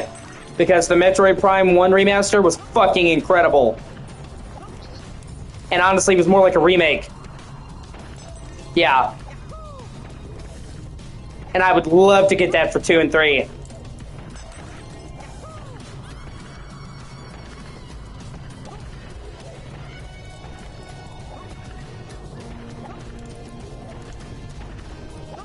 Yeah, I feel that. My favorite Halo game is probably Reach. I thought Halo Reach was fucking amazing. I still do.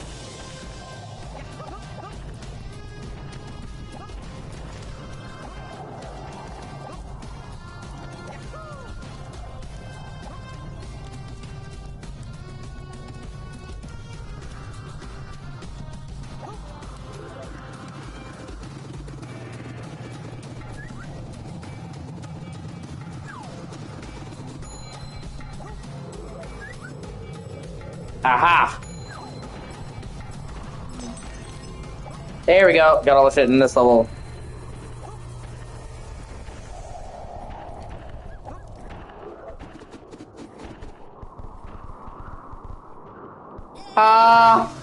Happy Easter, and it's an actual Easter egg. That's actually cool.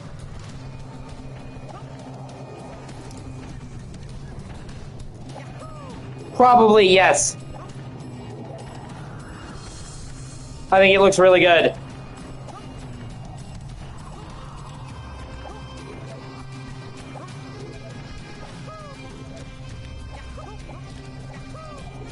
And it comes out right before my birthday.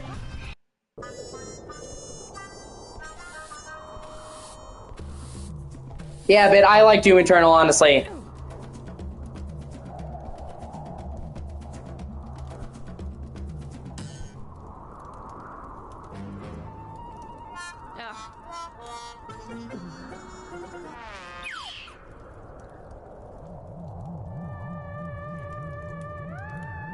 Okay.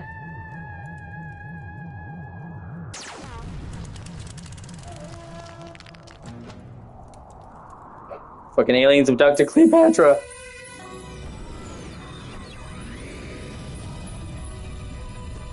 Now Cleopatra's gonna hang out with Elvis and Tupac.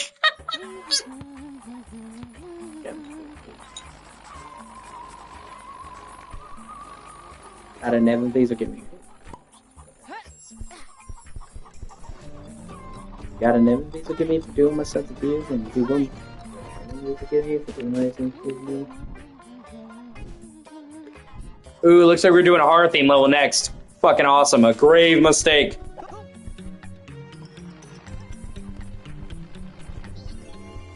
I love spooky levels in games like this.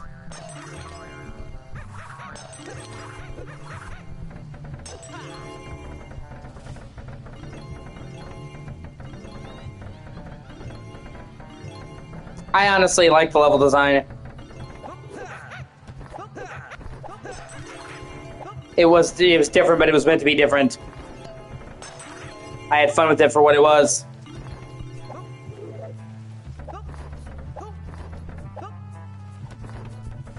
Yeah, that's fair.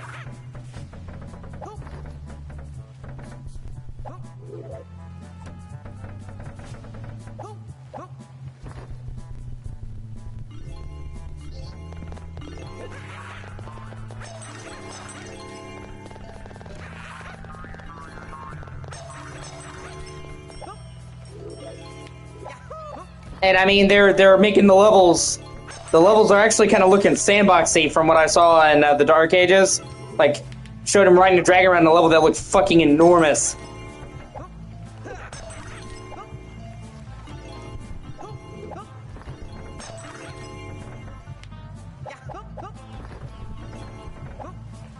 So they're kind of doing something different there too.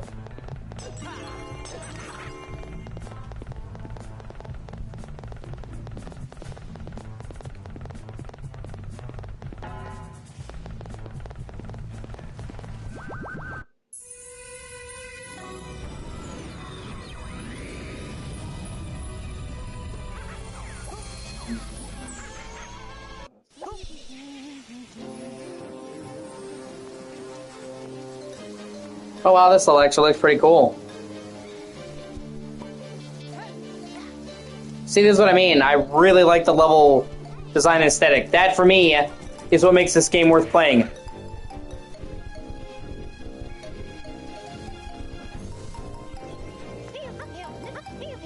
Yeah, that's fair.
I also really like the spooky level they did in Banjo-Kazooie.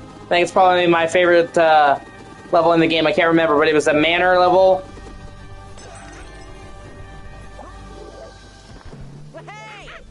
Yeah.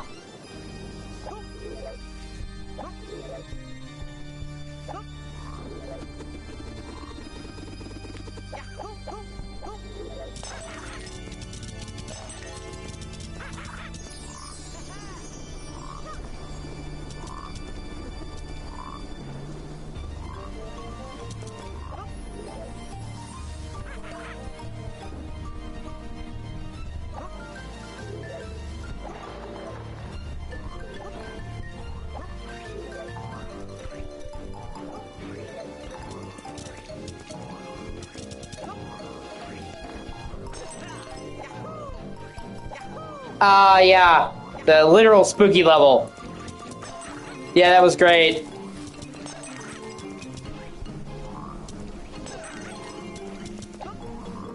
I thought it was especially good in Conquer Alive and Reloaded, the remake. When they upgraded the shooting and they gave Conquer the Van Helsing outfit.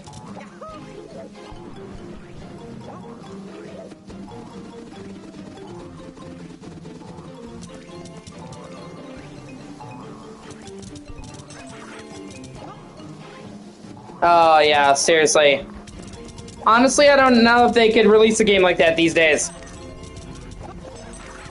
Like, the game was controversial back then. And nowadays, people are way more fucking pussy about raunchy jokes and being anti-politically correct, so... I think that's the reason why we haven't got it, because nobody wants to put money on a game and then get canceled.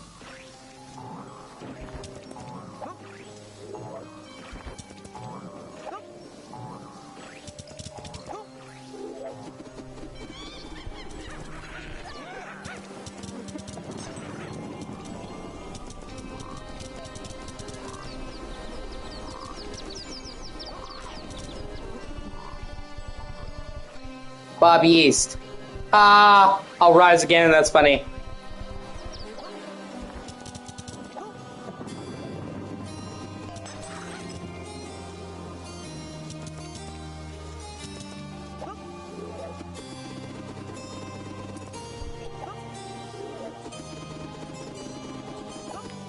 Bigger Morton, ran with scissors. Oh, Rigor Morton. Oh, that's funny.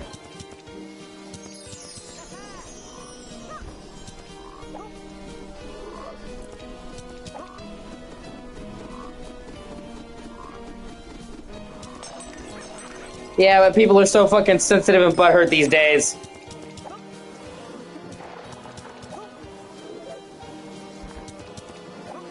And remember, the first game had a bunch of running Nazi jokes.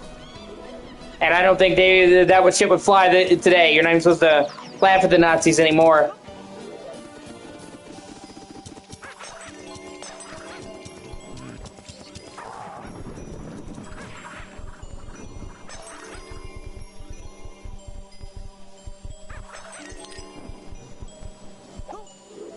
Ah, shit.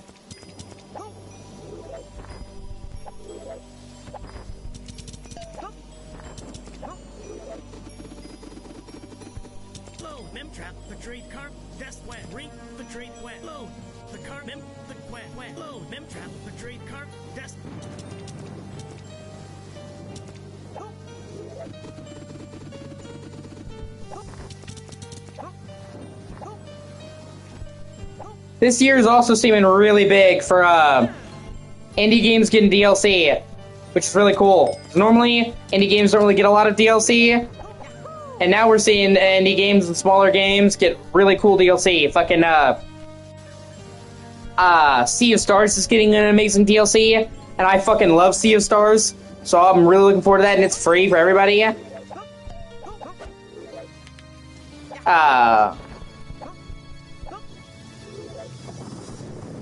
Chained Echoes is getting a fucking massive DLC. I can't fucking wait for that.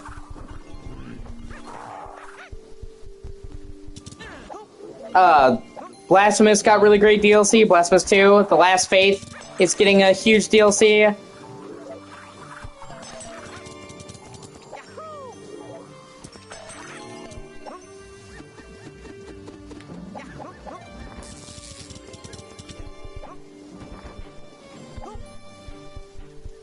Yeah, but people are fine with you killing Nazis. They're not fun with you making Nazi jokes. That's the problem.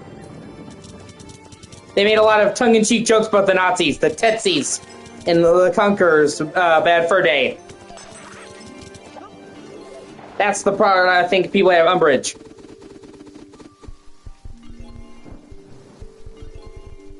I mean, I hope I'm wrong.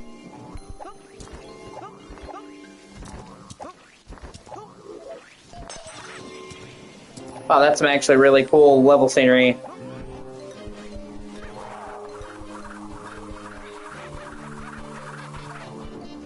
But then there's no fucking, like, grass or anything. You know, like, God, this game is just... It's so fucking close to being phenomenal, you know? And it almost hurts because you can see the potential.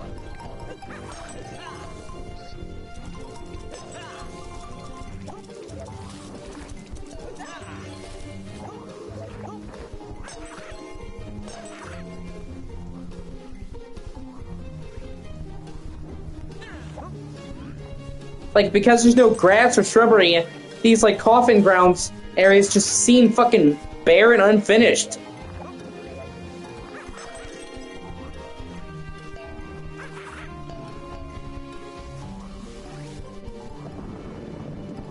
For sale, one-bed apartment, neighborhoods, dead quiet. Ah, that's funny.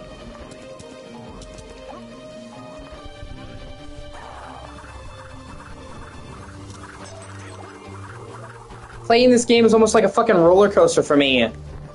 Because I'll, like, be so excited about one part and be like, oh, that's cool. And then see just the jankiest shit and it will take it down, you know what I mean?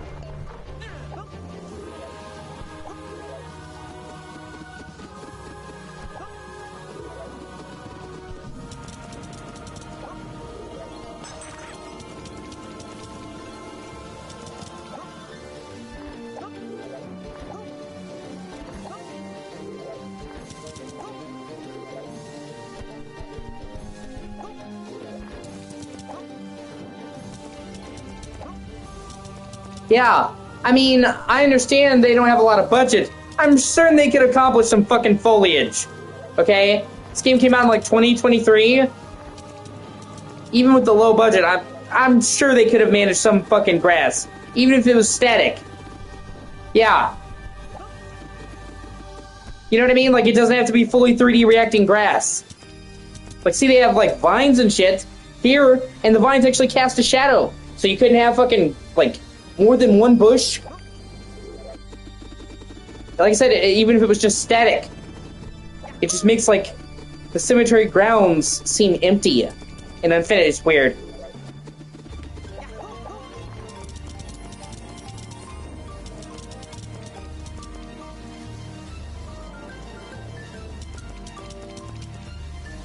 I mean, they even give him a horror costume with fucking teeth and shit. It's cool.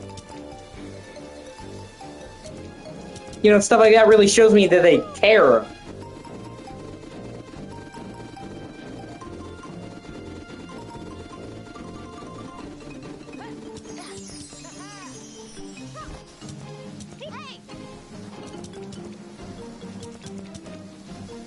Like, see, like, the actual layout of this level is cool. The cemetery mounds, the fucking lightning, the different, like, glow that you can see from far away, the church exterior. And I'm assuming that, like every other level, there'll be interior spaces that are cool. Yeah, exactly, pretty much. Yeah, you told me you fucked around with game devs, so yeah. Like, they have vines and shrubbery shit here on the wall.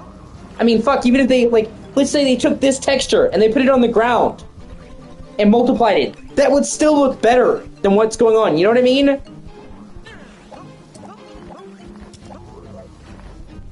Like leaves and shit.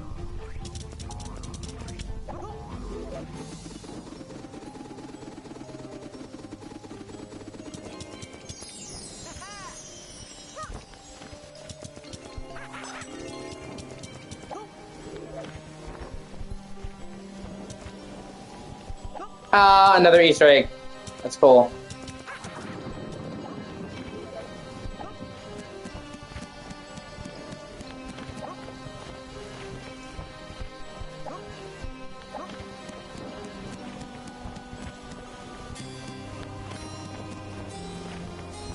And then the massive fucking pop-in as you're turning the camera. God.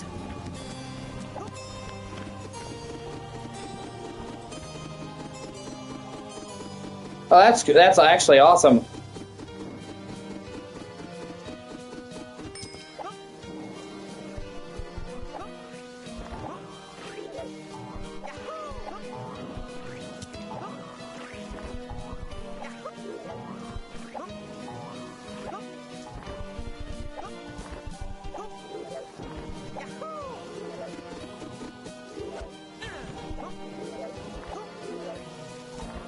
Oh, that's awesome.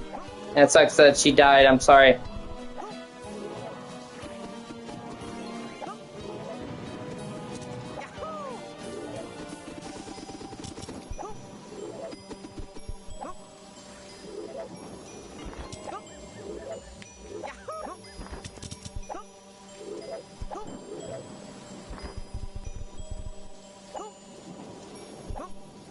Oh, no.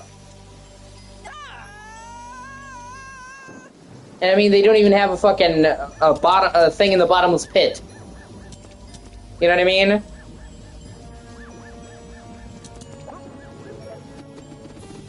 Oh, that's awesome.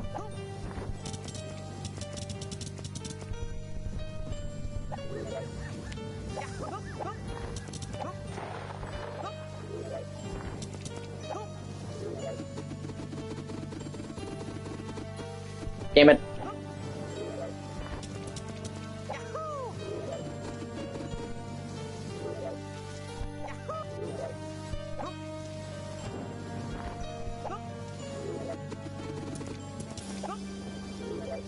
You know, and it sucks because if this game was just a shitty game, I'd be like, yeah, I don't give a shit. But, like, it almost hurts worse because you can see the potential, you know what I mean? That, to me, is more heartbreaking than anything. That with just a little bit more fine-tuning and polish, this could have been something special instead of just something okay.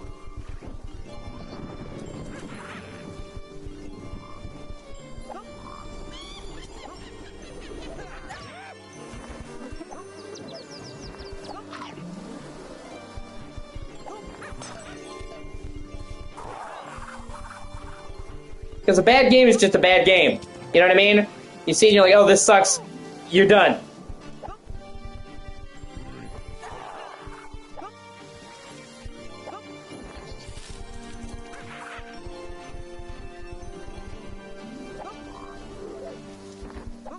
Yeah, exactly. People think it's just like, oh, we're playing a game. Oh, it's so fun. Yeah. But they have to walk into every single level from every fucking angle.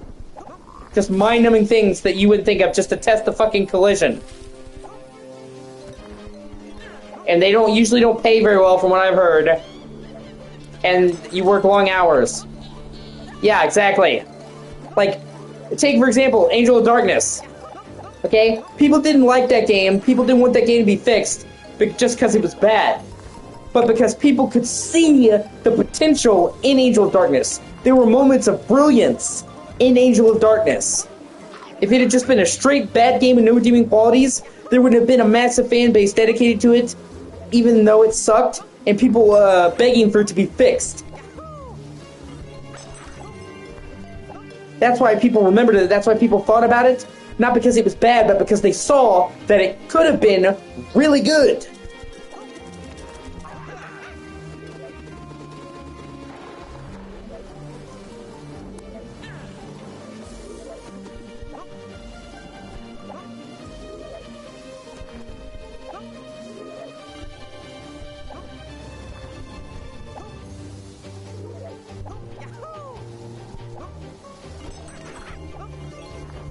If it had just sucked donkey dick, nobody would have fucking cared.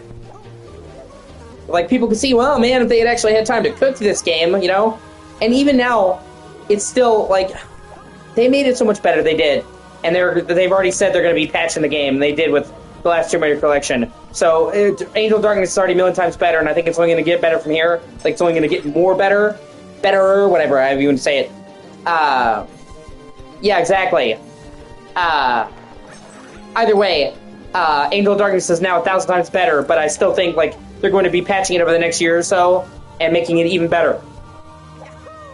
But even then, the game originally, Sigma, or Rose, however you're going to say it, had 4 hubs. And Prague was supposed to have a whole outdoor town hub like Paris did, and there's supposed to be 2 entire chunks. So even though it's so much better, even though it's great now, it still could have been so much more. What we got was like what remained of half the game. They were really, really ambitious with Angel of Darkness. And it sucks, because they just let them finish the game. Fuck, who knows what it could have been. You fucking hesitate. Gotta never lose again, the doom is the do.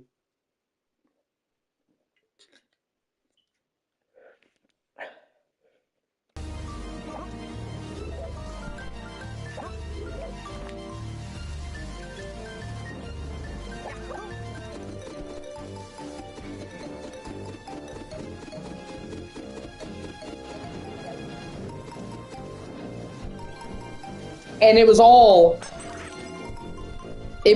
to fucking,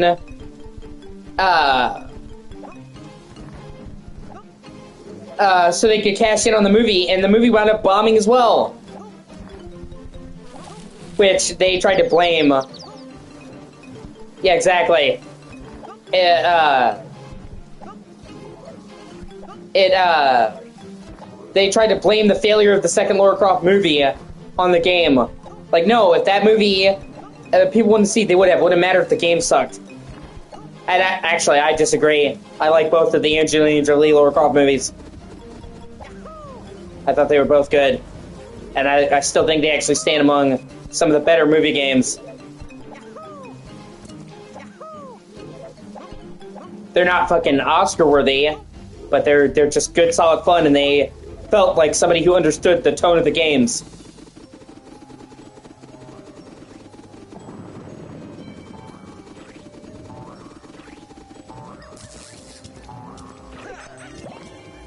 Oh, okay. Ah, sweet, open the church. Yeah, I don't understand what that's about. Maybe there's some bad blood. Maybe Core resented Crystal Dynamics. Even though Crystal Dynamics didn't really have a choice, they were trying to replace them. They've just kind of told this is what you're going to do. So you have to remember, the same team that did Soul Reaver and Legacy of Kain games is what did the Tomb Raider games with Legend. So they were actually being pulled off their own series that got fucked. So it's not like they wanted to, and I could see there being bad blood there from Core perspectives. Because, like, oh, you're replacing us. And that could be why there's bad blood, but we'll never know the truth. Because they don't seem like an asshole studio. So I feel like if there's bad blood, there's gotta be something that we're not seeing. Okay, gotcha. See, that's like a really cool design, that chick. Now I can go in the church.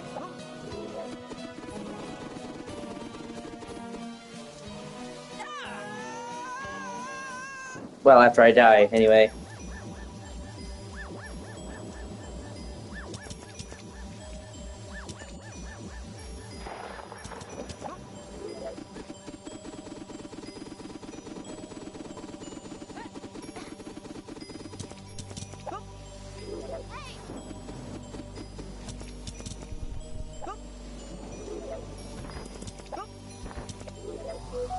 And it sucks too, because I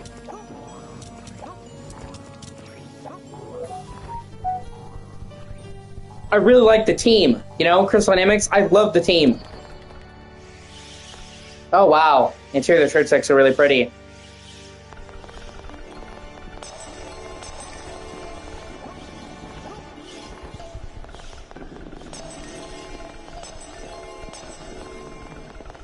I'll watch it later. I want to give it my full attention.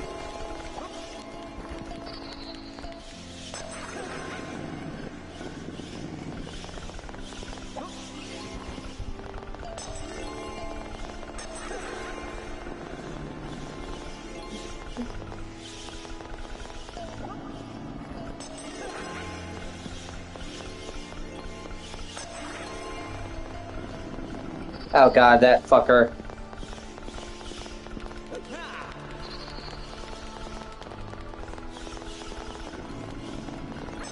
Like I said, playing devil's advocate, I could see how there might be some lingering resentment there.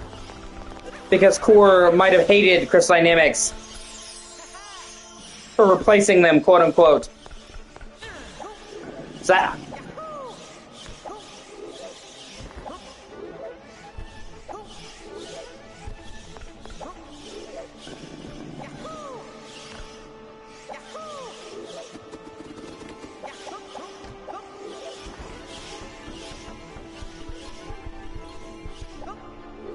but I haven't really looked into it as much. So I'll watch that video and come to my own conclusion. Do my own research as well. It sucks too, because like I like both of the studios. Well, obviously, you know, Core is no longer around, but you know, I like Crystal Dynamics a lot.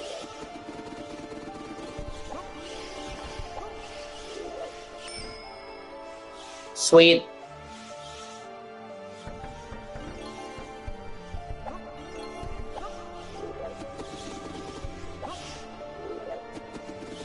Yeah, I will definitely have to look into that, because that is a pretty shtick move.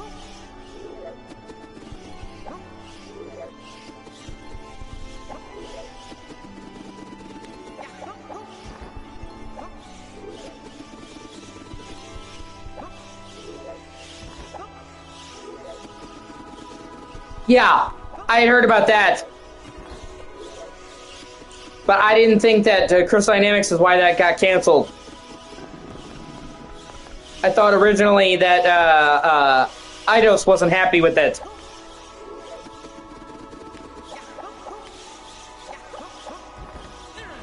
Like they pitched it to them and they didn't like it, so they're like, "We like the idea, but not what you made." So they did that. I don't know the whole story behind it, but I did know that originally Core had made one and it was going to be on PSP.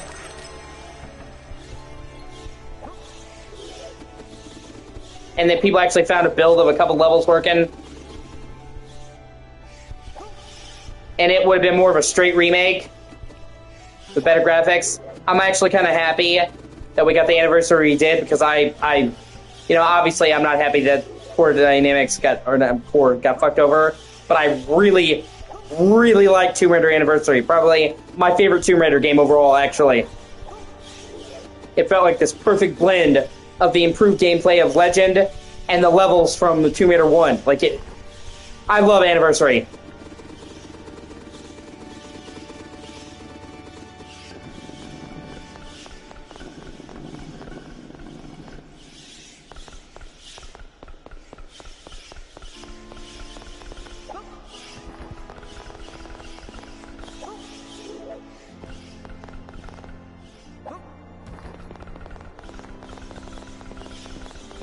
And if it was just a straight remake, I don't think it would have been as good as what we got.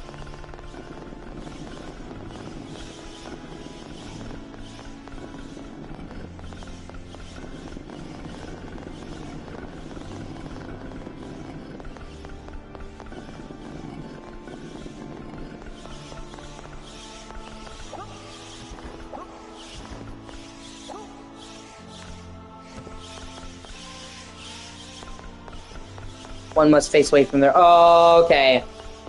So I have to put the opposite colors there.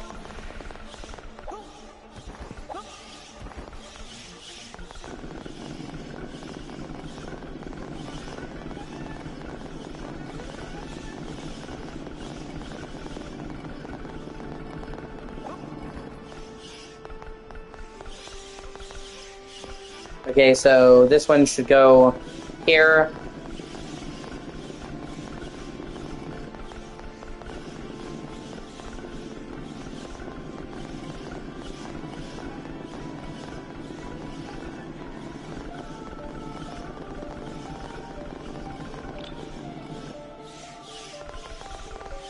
Okay, that makes it a lot easier.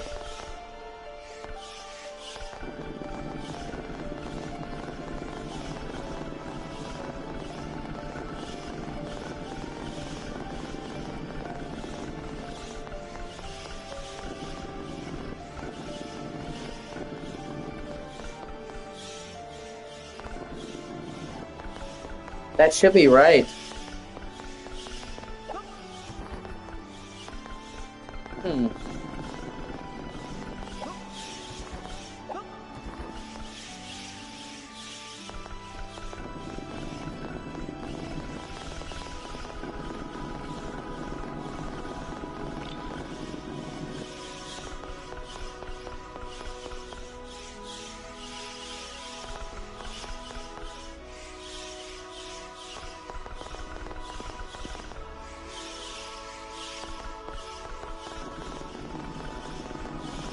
Yeah, well, that sucks then.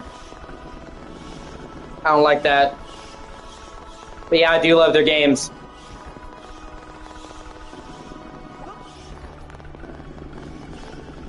I also think that they were the first ones to make Tomb Raider stories that I actually, it was the first, Tomb Raider games that had a story I care about. I still, to this day, think probably the Tomb Raider game with the best story is Tomb Raider Legend. Making Laura's parents be missing, giving her internal conflict so that she has a personal investment was just such a great idea. And then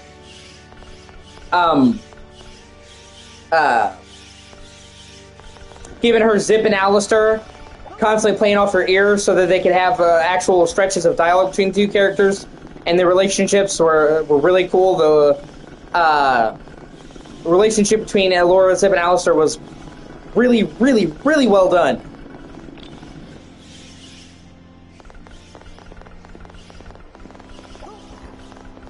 And Amanda was actually a really good villain who had like a captivating backstory.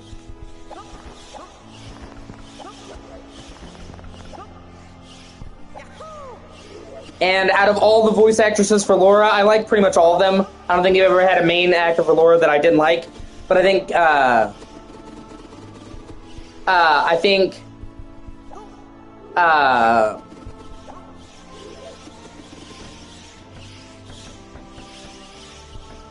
the best voice actress and look for Laura is the Legend Anniversary Underworld Laura.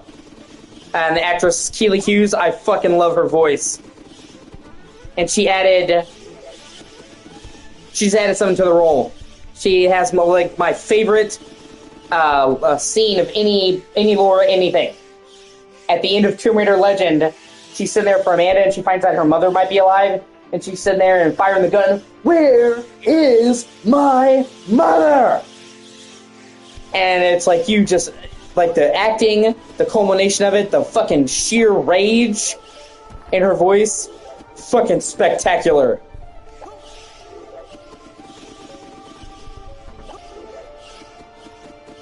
Well, Legend Laura is just as independent. Remember, her mother died when she was young and her dad went crazy, so she also had to deal with some serious shit. And people thinking she was a kook and had to survive in the Himalayas by herself at like 8. So the Legend Laura is still pretty independent in a different way, but had to go through some shit. Imagine being 8 years old, your plane crashing in the Himalayas, and then having to get to rescue by yourself. Like, fuck, I would die.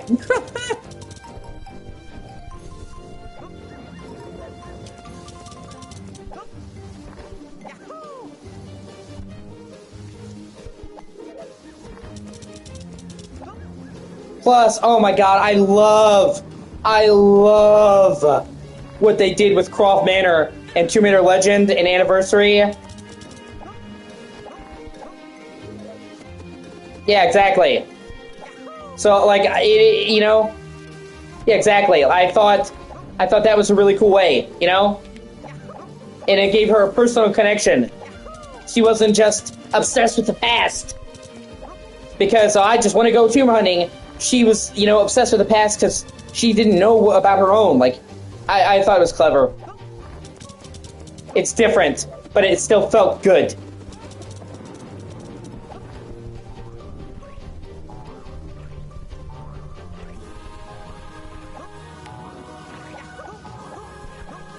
But Croft Manor in Legend and Anniversary is so fucking great. Like, I love Croft Manor, and I love Croft Manor in all the games, but I liked it so much better where it's like an open hub to explore and solve puzzles and find out about her history. I loved how you could like see her family paintings, all the rooms, read passages of books she read when she was a kid. Like, that is how fucking Croft Manor should be done across the board. I mean, it was cool to have it as a tutorial, but it was so much better as like a big-ass hub that you could explore. Exactly, yeah.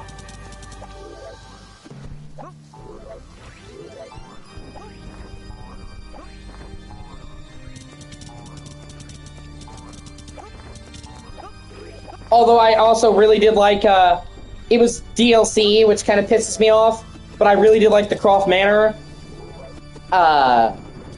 in Rise of the Tomb Raider, and I like seeing how it was all ruined and decayed, and like her coming home and learning the entire story about how her parents fell in love with narration. It almost felt kind of like Gone Home inspired, and I like that too. And then Shadow of the Tomb Raider wasn't like a hub level, but I really like how they have this really cool flashback and Shadow of the Tomb Raider showing her house before it was wrecked and destroyed, and her idyllic playstyle. And in those games, they probably punished Laura the most out of any of them. So it was nice to have a moment to show her innocence and what her life was like before it all went to shit. And that's one of the reasons why I really like Shadow of the Tomb Raider. And it's my favorite out of all of the new ones, even though it gets shit, because it felt the most like Tomb Raider to me. They really, really amped up the side tombs, and they had a bunch of big-ass main tombs in the plot. Like, I'm not one of those people who thinks that all of Tomb Raider has to be in a tomb. Okay, she's based off of Indiana Jones. Indiana Jones was also not all in a fucking tomb or a temple. He, you know, even in the first Indiana Jones movie, he was also in fucking Cairo, at Oxford. I think the proper balance for a Tomb Raider should be 50-50.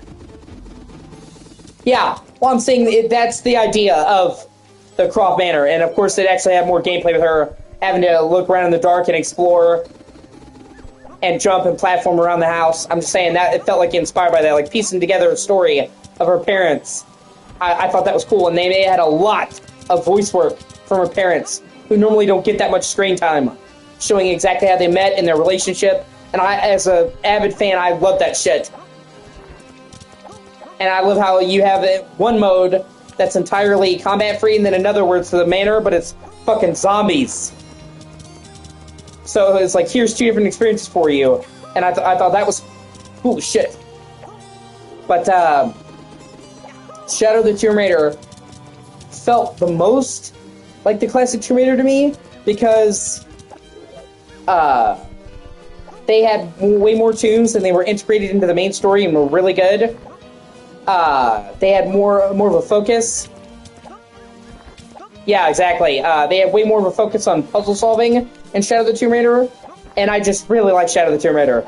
And I love the hubs.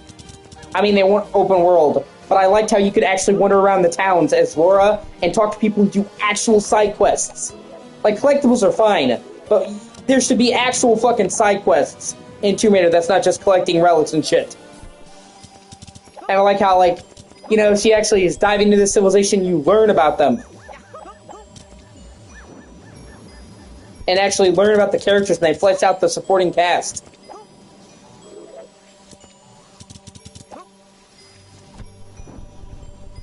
And they fleshed out the stealth more in Shadow of the Tomb Raider, and I kind of honestly feel like Laura's style is more to be stealthy. She's kind of like an apex predator. Of course, she's not afraid to go in guns blazing, but I personally think Laura's personality... Yeah. Well, they already said they're going to be combining elements of all the timelines. They're calling this new era of Tomb Raider the Unified Timeline, so there's going to be some level of combining them together. I'm not sure how that's going to work, but I'm interested to see how they do it. And it is a really interesting idea. And I can... Okay, so I think that they're going to start redoing the classic games, kind of, but with the new gameplay and some of the stuff they worked on, like I saw when Crystal Dynamics did I'm trying to figure out how to put it. Sorry. Yes, exactly. That's what I'm saying. I feel like sneaking around and taking out people in the shadows is Laura's style more. And that she's only guns blazing when she has to. I think stealth suits her. She's not Rambo. You know, she can get into a gunfight, but she's gonna prefer to be sneaky. I think fits her. That's just me. So, some people were like, oh my god, it's all stealth. I thought the stealth in Shadow of the Tomb Raider was great. And it's honestly not for stealth. You can go in guns blazing, you're just gonna waste more ammo. So, you know, you don't have to stealth almost any in that game. Or, like, being able to actually coat herself with mud in Shadow of the Tomb Raider, I thought was kick-ass. And seems like something you do, and somebody who's trying to survive out in the fucking jungle would do. So I really like Shadow of the Tomb Raider. I know a lot of people didn't like it and thought it was a disappointment for my eyes, but I thought it was the best of the new games, actually. And they had a lot more...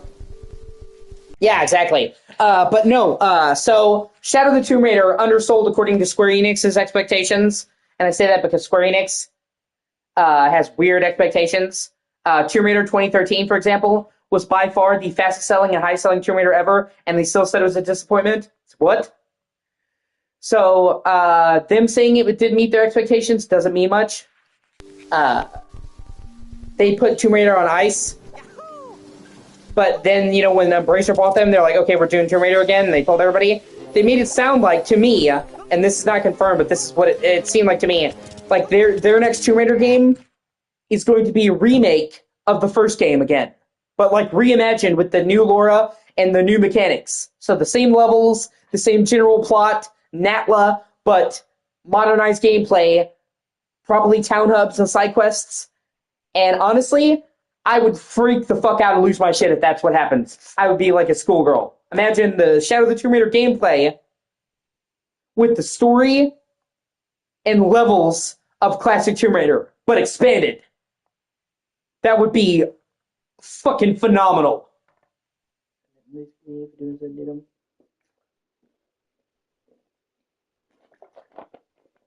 And they actually found a cut ending that was originally supposed to be in Shadow of the Tomb Raider, but was taken out because, yeah, exactly.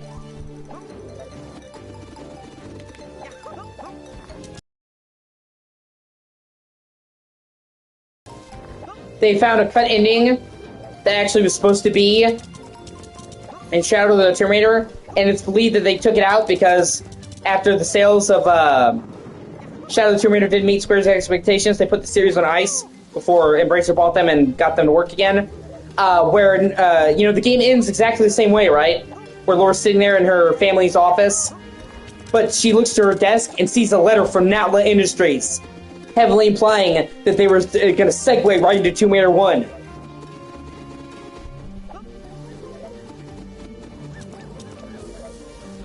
So with that cut ending, and them saying that they wanted to take inspiration from the first game and unify the timelines, and when they showed a picture of Laura concept art, showed her in the classic blue jumper, I really am starting to think it's going to be a reimagining of Tomb Raider 1, and that would be fucking sick.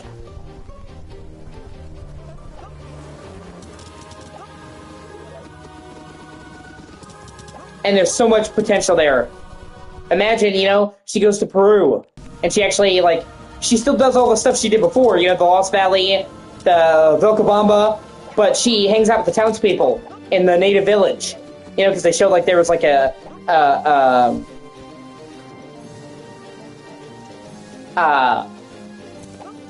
the first Tomb Raider, they showed, like, there was a civilization there. Like, she could meet the tribespeople. Yeah. I like the Survivor games, though. There are parts I really like of them. I agree with some of your complaints, but I really do like parts of them. I think Jonah was one of the best, if not the best, supporting character in any of the Tomb Raider games ever.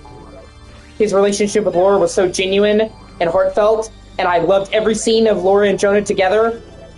And it really was cool to have her have a friend who had her back, who was there. I think Anna from Constantine, or Constantine, however you say it, from Rise, were a great villains, and the way they played off of each other and manipulated each other and had their relationship with Laura was really, really fucking cool.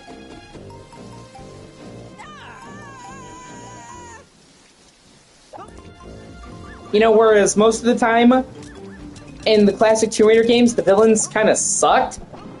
Like, Natlu was cool, but what did she get, like 2 minutes of screen time? The entire fucking game? The second game was Bartoli, the mob guy. He's just a cliche, so, I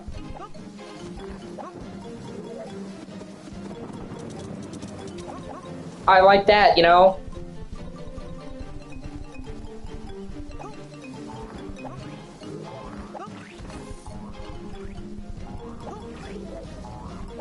And I think you're gonna see a bit of a change.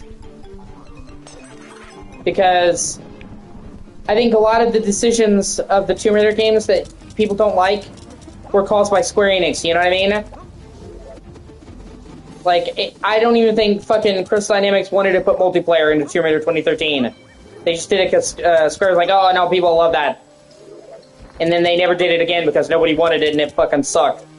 But I don't think that it was Crystal Dynamics' idea. I think Square Enix shareholders that thought that shit. And don't get me wrong. Don't get me wrong. I love Square Enix. Yeah. Exactly. And they're calling it the Unified Timeline. So it seems like the goal is to, you know what I mean? Bring elements from the other ones together. But anyway, I love Square Enix. Don't get me wrong. I would still say they're probably one of my favorite game studios. They've made mistakes, but I think overall they have more hits than misses. And they've been crushing it lately with Final Fantasy. The Final Fantasy VII remakes were great. And Final Fantasy 16 was fucking phenomenal. Yeah. And honestly, The Last of Us had a better multiplayer, but I didn't even care about that, to tell you the truth. I never played the multiplayer in that. Like, people like it, and I'm glad they do. I do not play fucking Naughty Dog games for multiplayer. Honestly. I think I played Factions like once. And I played the multiplayer in each Uncharted game like once. I do not come to Naughty Dog games for the multiplayer. Like, if people like them, more power to them, but not me.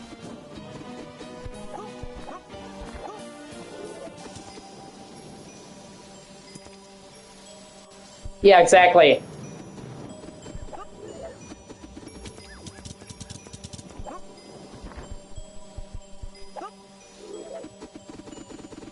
Yeah, but, you know, that's what I'm saying. I'm just not, that's not what I come to them for. You know what I mean? And I don't think I'm alone in that. The majority of people come to Naughty Dog for the single player.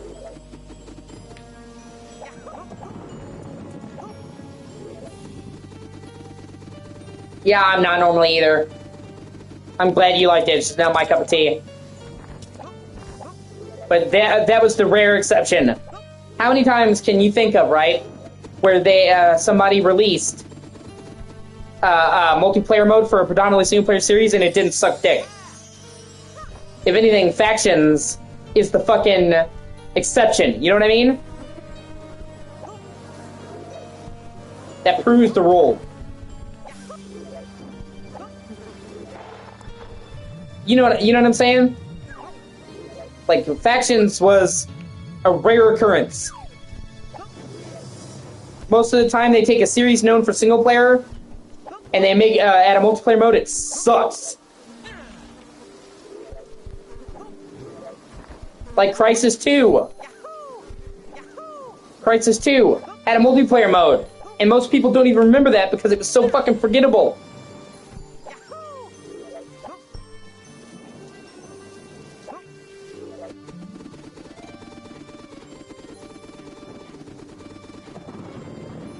Yeah, exactly. Even ones that didn't fucking need it.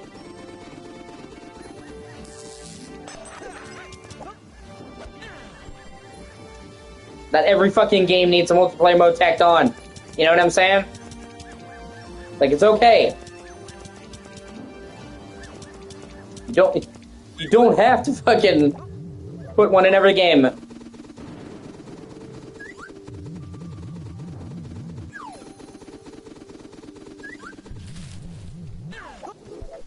You shouldn't include multiplayer just because. Like, if you got nothing valid to offer in multiplayer, don't.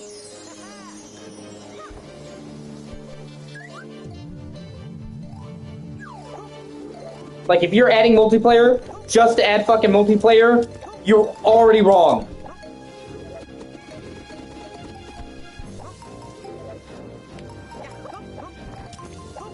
And that's what it felt like. You could tell whether you like Tomb Raider 2013 or not. I do, for what it was. You could tell that their heart was in it in the single player. But, no, back to my central point. Sorry, I got off track. It probably could, yeah. As long as it was optional. They already kind of had a Tomb Raider with co-op with the Tomb Raider and the Guardian of the Light, the top-down games.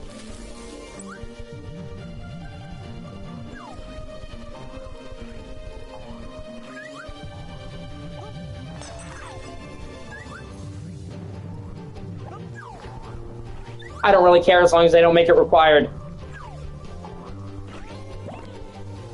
Yeah, I can see that.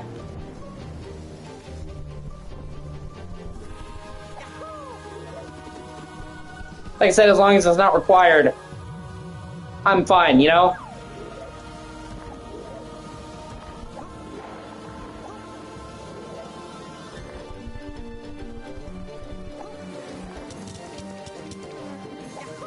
Should be an optional mode.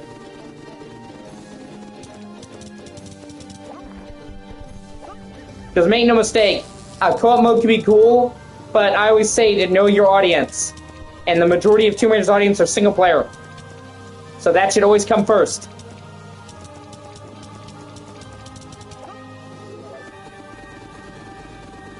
It would be like trying to make a Counter-Strike game and making a single player mode and making it come to the expense of the multiplayer. It's like, no, people come to Counter-Strike, you know?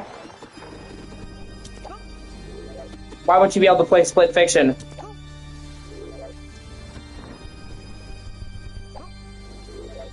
Yeah, I've heard about that. Way Out, It Takes Two.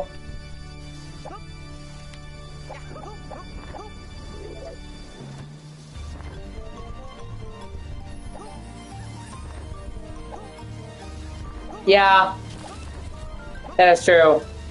Well, that's why you don't see me playing any of those games. I don't really have a whole lot of people to play with me, so... And even the ones I do, you know, have schedules in life. It's not easy for me to wrangle up some people.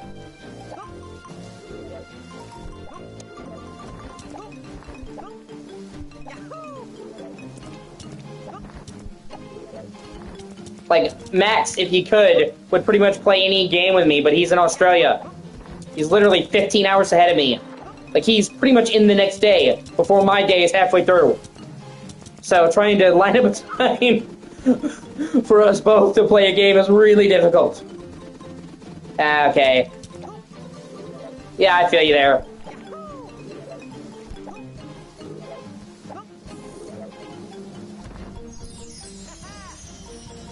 Sweet.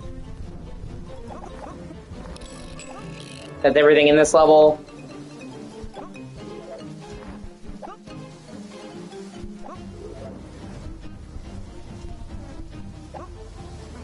Let me find a checkpoint to make sure I don't lose any progress.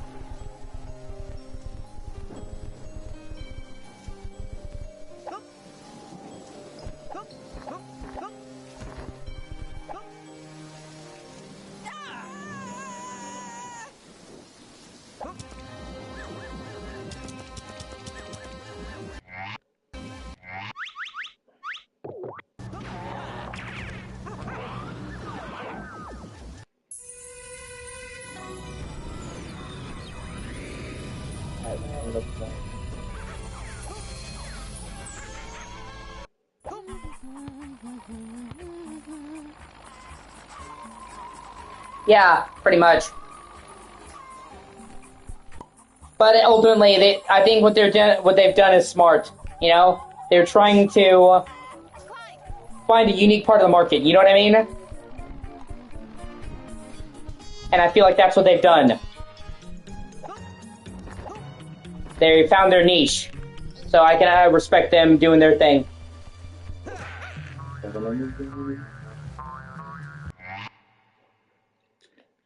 Yeah, that's fair.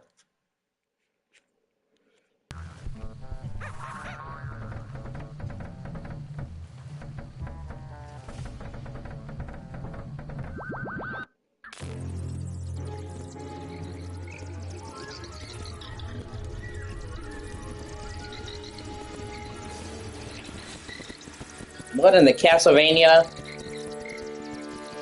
Okay, it's this weird deer count.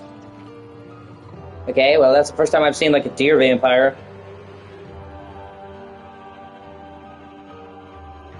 Or elk? One of those.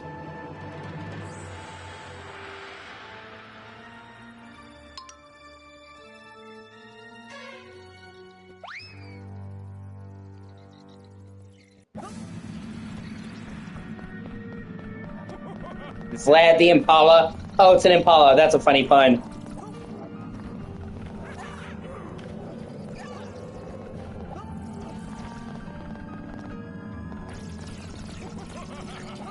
Yeah, doe.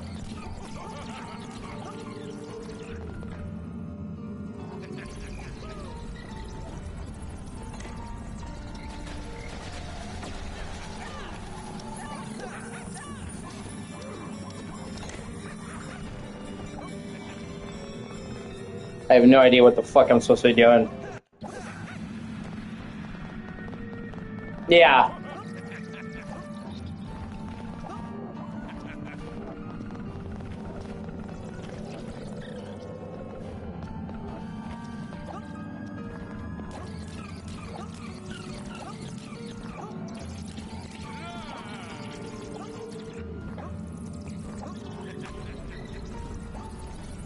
I think it's a mountain deer.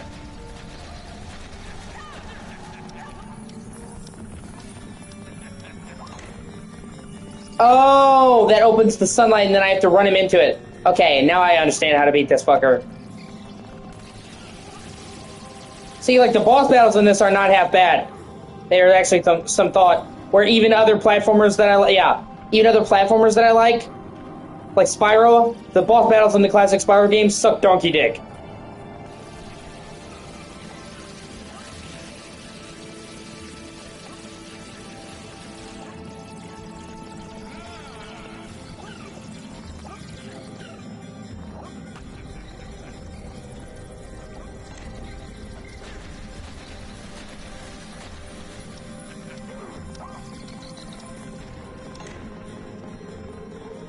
I mean, these are not like, oh my god, the best boss battles ever, but they're actually pretty interesting, and they don't repeat the same gimmick twice.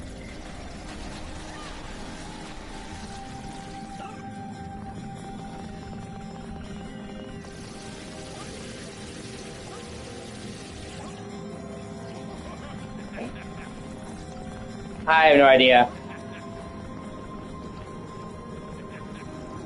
I don't think he gives a buck.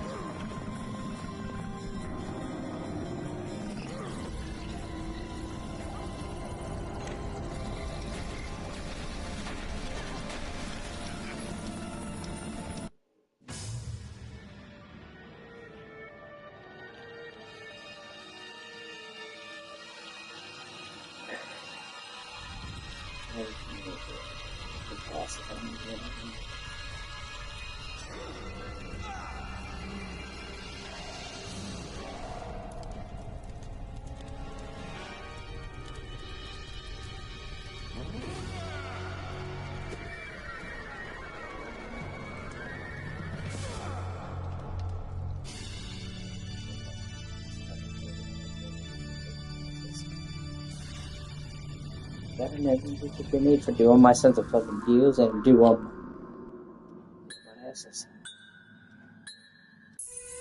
I don't know, maybe it's me to do my. Yeah, sorry about he's being a whore. God, never give me to my sensitive.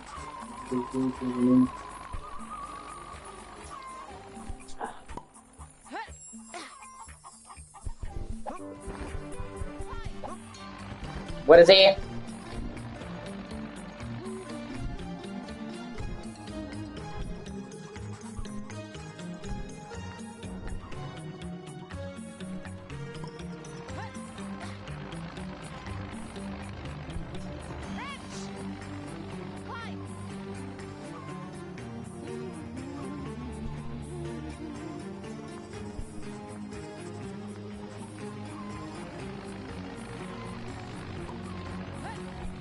Oh, Gazelle. Okay.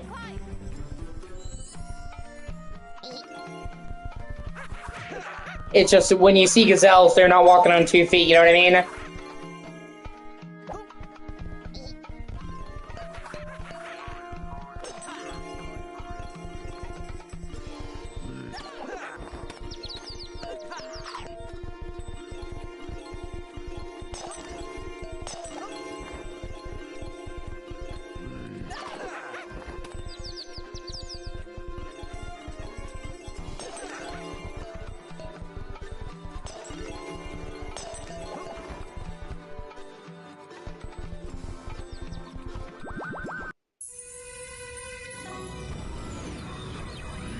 Like, when people think of gazelles, they think of them running on the plains. That's what they're known for. Ah, God. We're in the middle of an ice storm here.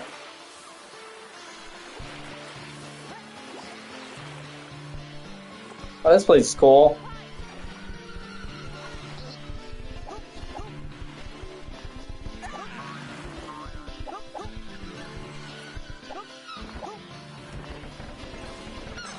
Ye old Greece. See, like, no 2 levels are alike. Each one is really different. I really respect that. And a lot of platformers, the levels can blend together. These do not.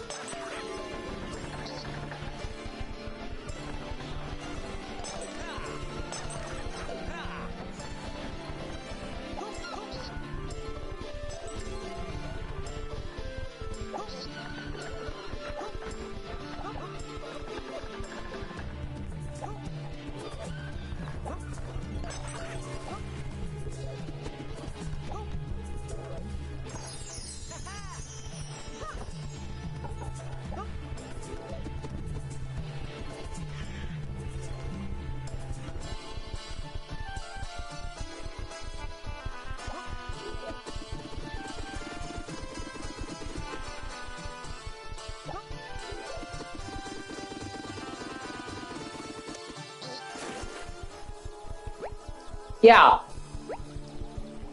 Oh shit, I didn't even know you could go underwater. No, I knew what you meant. That's cool. I thought for sure the water would be like the boundary, you know what I mean? That's cool.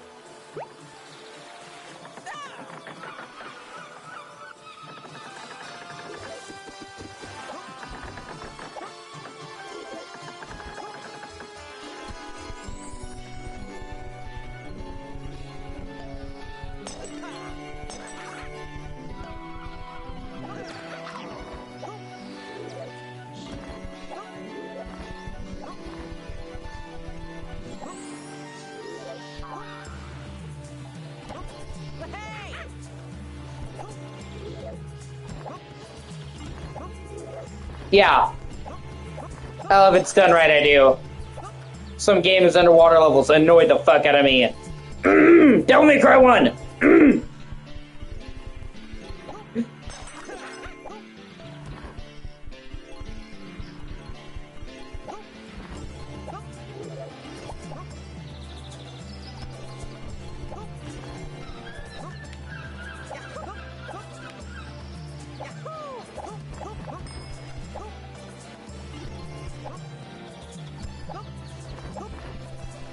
Yeah.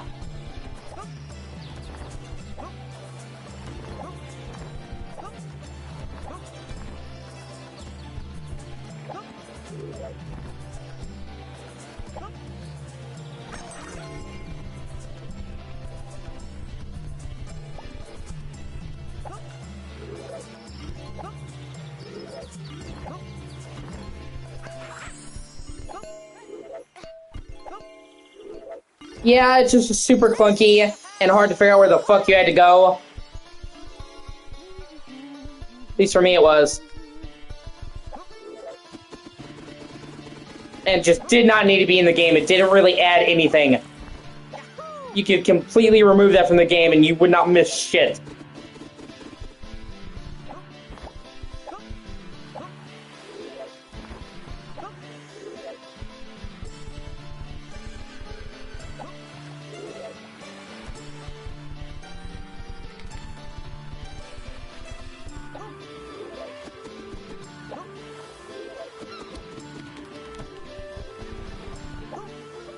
Yeah, well, the first time playing it, as a little kid and not knowing where to go, I spent like a fucking hour trying to figure out where I was supposed to fucking go. Doesn't help that the level is dark as fuck, making it already maze-like labyrinth much harder to navigate.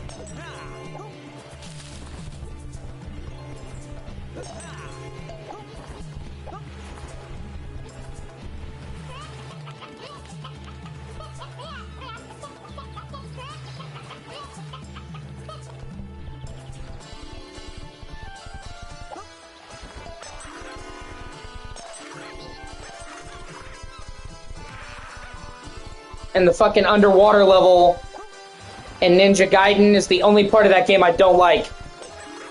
I fucking wince whenever I get to that point in the game. And like, I honestly feel like that's one of the reasons why Ninja Gaiden Sigma is objectively a better game to me, is because it cuts that level down. And that level fucking sucked.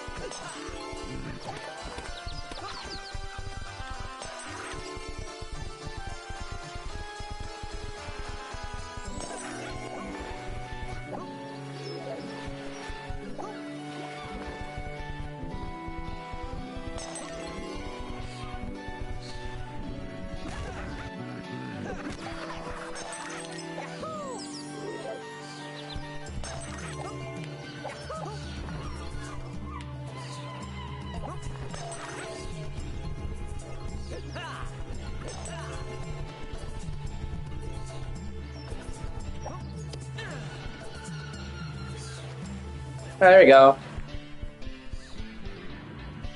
Sir, right get block. Right half get block. Right half block. Get right, sir. Right half right, sir. I love picking up stuff to decorate my home from TikTok, and new users even get a 40% discount. Seems like you always run out of something right before. Oh shit. Like that SPF. It's a super fast turtle. That's crazy.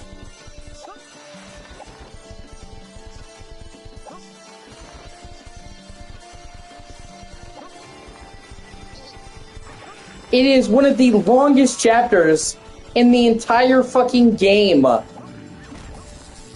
is literally a fucking labyrinth.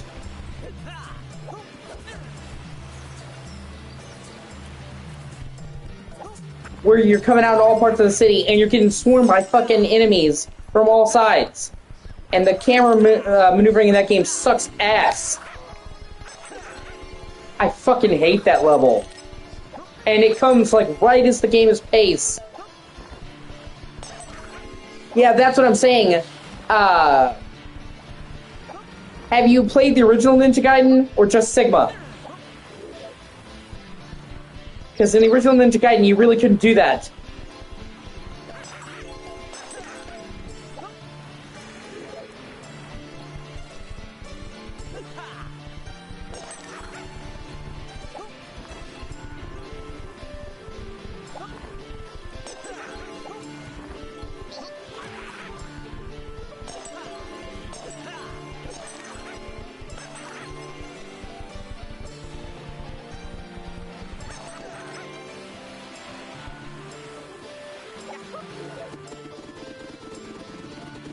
Sigma dramatically improved the shit that you could do on the water and cut that level down, and it was so much better. Like, it just really overstays its fucking welcome. You know, at first I'm like, it's not so bad. But man, by the end of it, I was just like, when is this gonna be over? Yeah.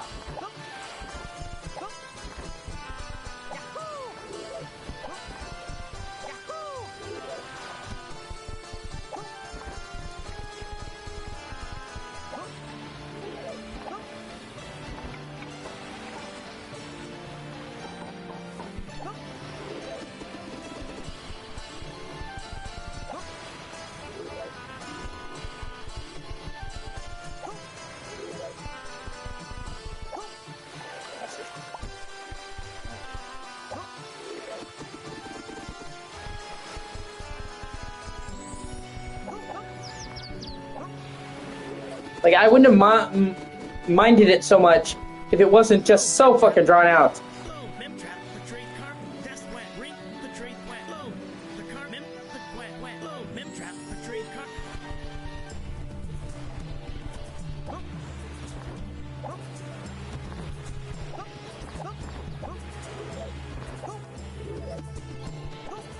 Like I said, it feels like right when the game is starting to really pick up. Yeah, there should be. Right, if it feels like right when the game is starting to pick up, the story's really starting to pick up, you get smacked in the face with this long-ass underwater level that just breaks the pace. And then...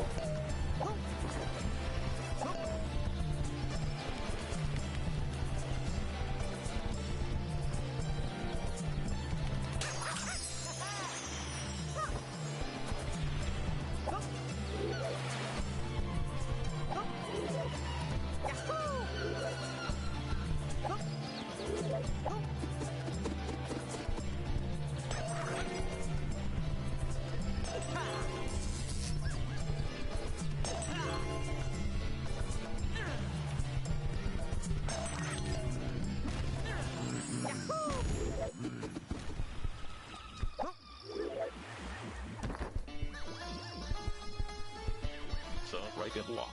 Or right half, get locked. Right or right half, lock, get right, sub. Or right half, right, sub.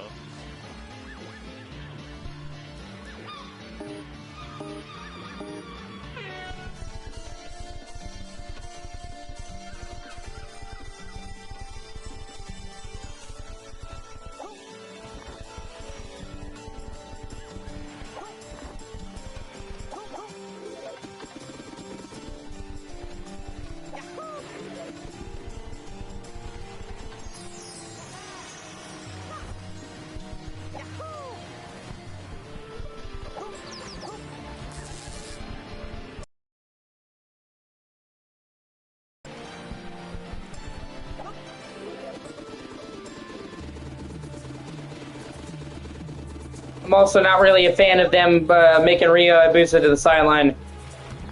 I don't want to play fucking anyone else but him, but oh well. I get to see how the game goes.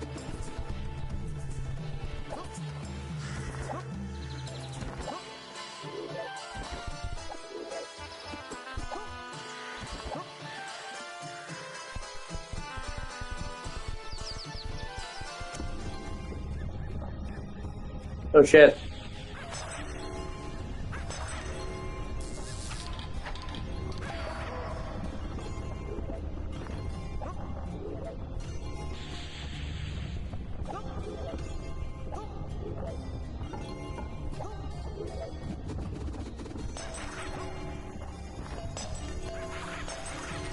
Yeah, that's what I'm saying though. It's a series known for Ryu. I just want to play Ryu.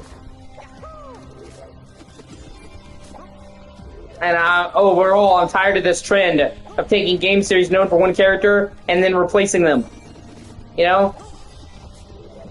People weren't really excited about playing Ciri in The Witcher 4, and they're like, oh, you just a girl. I don't dislike Ciri at all. Okay? I don't want to play anyone in The Witcher that's not fucking Geralt. He is The Witcher. If it was another guy that wasn't Geralt, I would be like, what the fuck is this?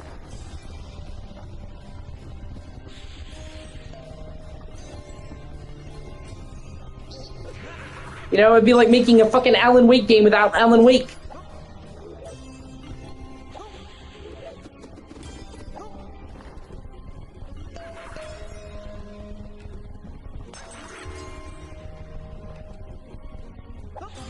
And 9 times out of 10, it's not done because 9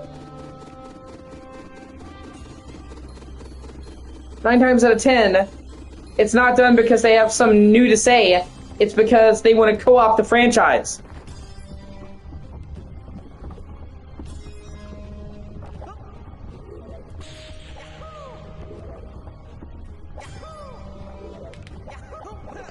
You know what I mean? Like, they want to put their own character in it, but they don't have the patience to make their own character noteworthy, so they dick ride another property. It's like Hollywood is notorious for that. Well, nobody would like my piece of shit writing. But if I slap it onto this movie that people like, I can dick ride the name.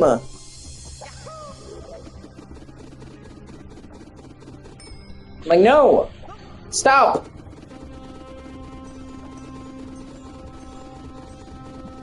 Like, you're the worst. Stop.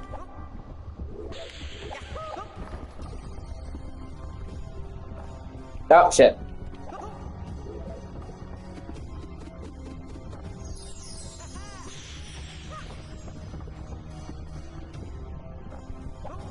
Yeah, but it's a game, though, man. That's what I'm saying. Characters don't have to fucking age.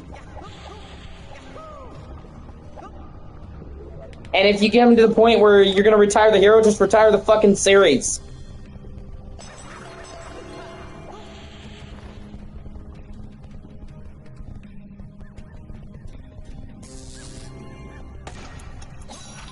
That's what I'm saying. They don't have to get old. It's a fucking video game. Is Lara Croft old? No, she'd be like fucking 50 by now.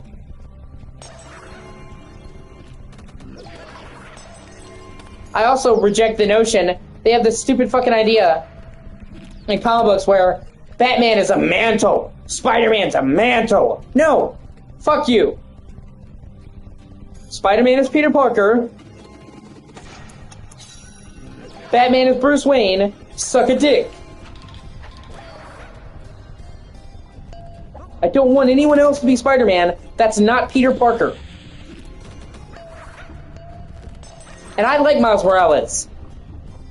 Okay? But, once again, they didn't replace Peter. It'd been different if they replaced it. Having him in addition to Peter, cool. But Spider-Man, the main Spider-Man, should always be Peter Parker. There should not be a Batman that's not fucking Bruce Wayne. They're not mantles.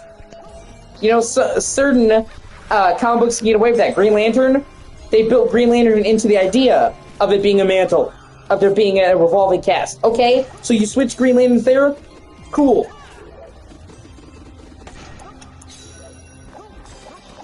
But that's what I'm saying. Batman is about one specific person. Batman is about Batman.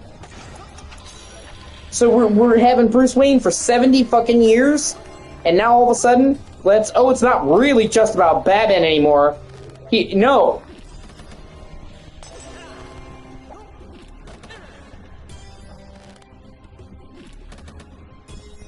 $1,000,000% fuck off with that.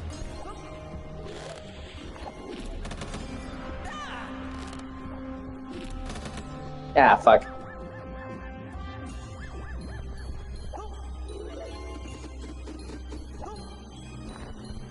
You know, it's like, you know, having Blade without fucking Blade. And it only happens to white characters, I swear to God. They can, all the time, they can take characters that are white and then replace them with, whatever other ethnicity. But if they were to take Blade and replace it with a white guy, oh my God, the backlash. Can you even imagine? And it's like, turnabout's fair play. You can't say, well, it's a mantle, and then say, well, it's a mantle for these characters, but for these characters, no, they're sacred, they're protected. So, we can swap out, Steve Rogers as Captain America, but, Black Panther is nobody else but T'Challa? Okay, that's kind of hypocritical.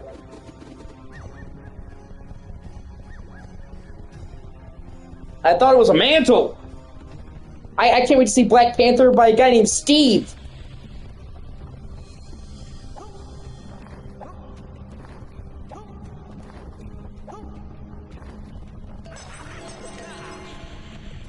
And you know me. You know I don't have problems with people of other races at all. But they never do it for the right reasons. It's not like they just... It's not like they, I'm trying to figure out how to put it. It's not like they have a new Captain America and he just so happens to be black. All of a sudden, his entire personality is being black. That's his only shtick. I'm the Black Captain America.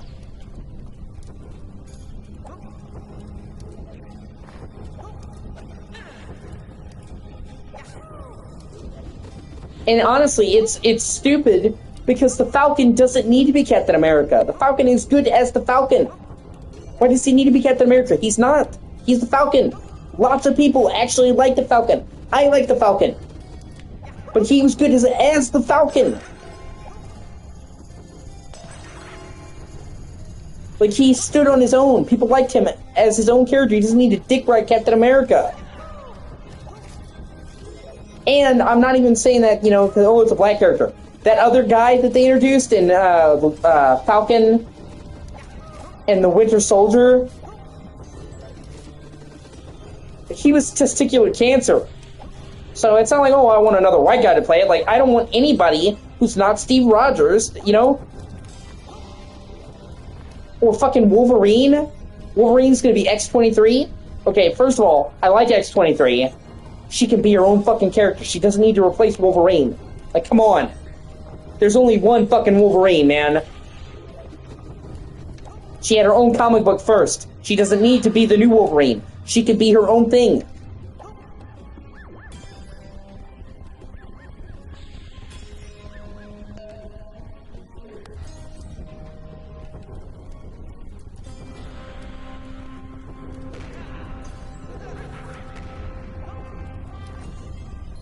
No, in the modern comic books, Rose, she's now Wolverine. She's now the main Wolverine in the comics. It's fucking bullshit.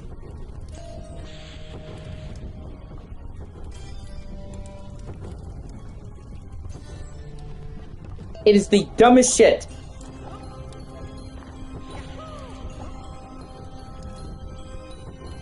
And then they're like, oh, why are comic books doing so badly? Yes, she is the new Wolverine. She now wears the classic yellow and blue outfit, and people call her Wolverine. Yeah, it's fucking stupid.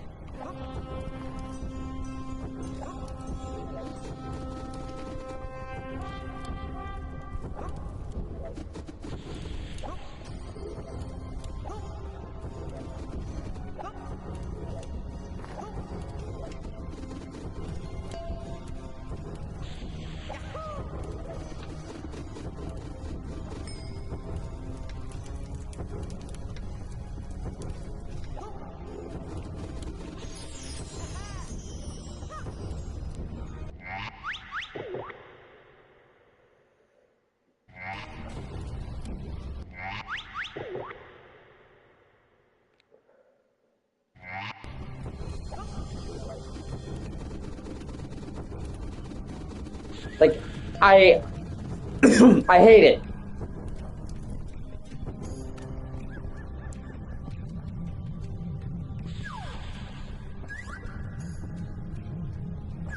Yeah, Logan's dead for right now. Give it 5 minutes.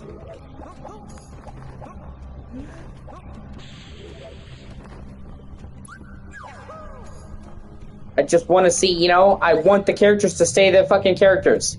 And if they think there needs to be a new character, make a new character. Don't make the same story and swap out the character. Make a new comic. Make a new comic. Like I said, 9 times out of 10, it's them wanting to make their own character, and they don't think anybody would read their character, so instead, they dick ride an existing property. And honestly, with all the times you've seen character swaps, how many times has it actually turned out to be good? Very, very seldom has the character swaps turned out to be good. And even when they did turn out to be good, they still usually didn't compare to the original. I can think of, maybe on one hand, the amount of times we've had a series be known for a character, replace that character, and it actually was as good as the original.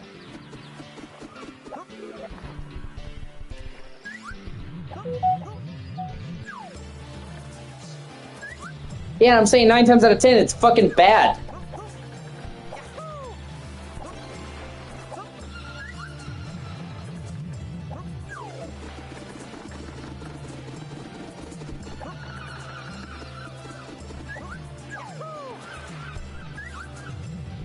I think Nero was a gamble that paid off in Devil May Cry. That's one of the examples off the top of my head. Of course, they didn't try to make a Nero into Dante and replace him, so that's one of the reasons why I think that worked.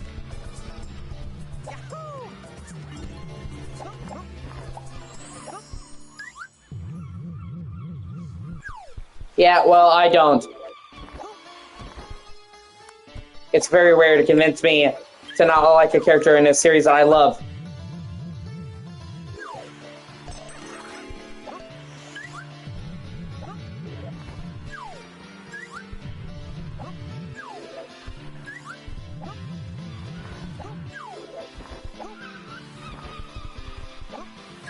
If these people think that the comics are old and tired and they need fresh ideas, make their own fucking ideas.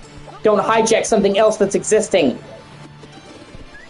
Okay? And a lot of these stories, their creators are dead. So it almost comes as disrespectful. Like, I know you're dead, and you can no longer decide what happens to your characters and your stories, but, you know, I'm gonna come in and hijack your story because I know you can't say no.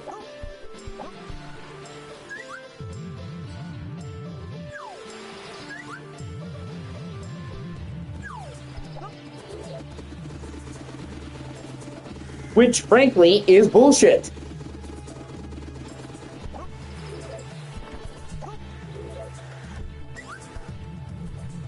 Imagine you wrote a book story and it became famous. You were lucky enough, you're blessed enough for it to become a part of fucking culture. And then after you're dead, when you can no longer fucking defend yourself or your work and see what you would want, some asshole comes around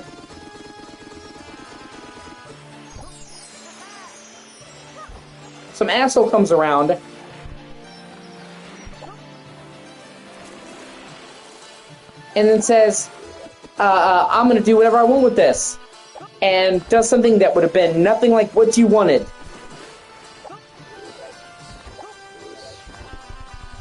Because I'll tell you what, that scares the shit out of me.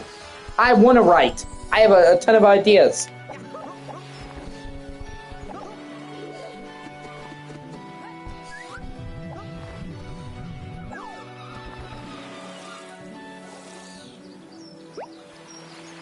And the thought of somebody defiling my fucking work after I'm dead gives me fucking cold sweats.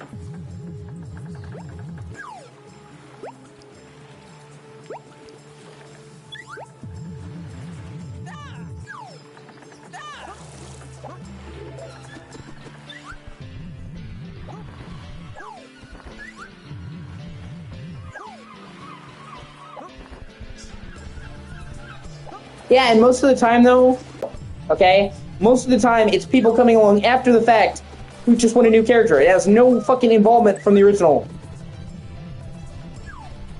It's shit.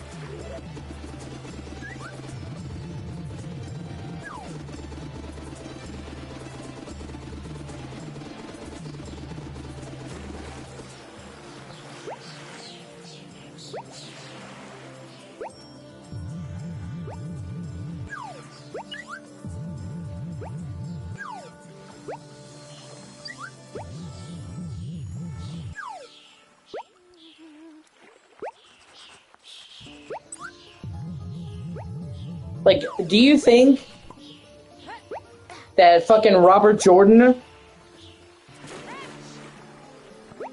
would appreciate all the terrible, terrible things they've done to the Wheel of Time with the fucking show? He'd be turning over in his goddamn grave.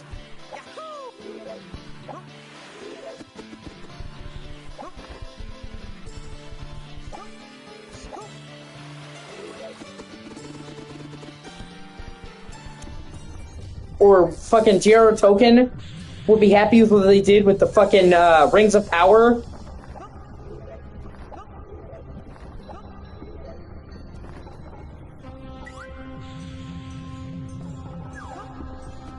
Okay? Then it needs to end. Okay? You can just let something end. I would rather something end as it is than be strung out into something that it's not. It does not have to keep going no matter what. Well, it must continue. No, it doesn't need to.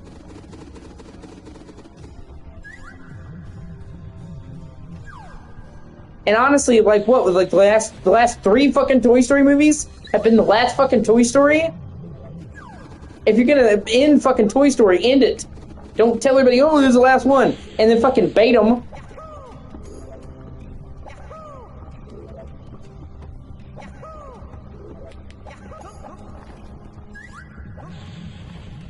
Just say we're never going to let Toy Story die because it makes us too much money for us to ever quit. At least that would be fucking honest.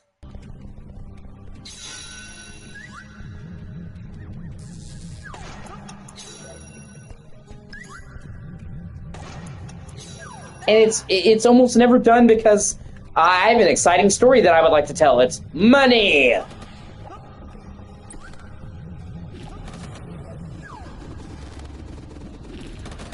Which I could give a fuck less about.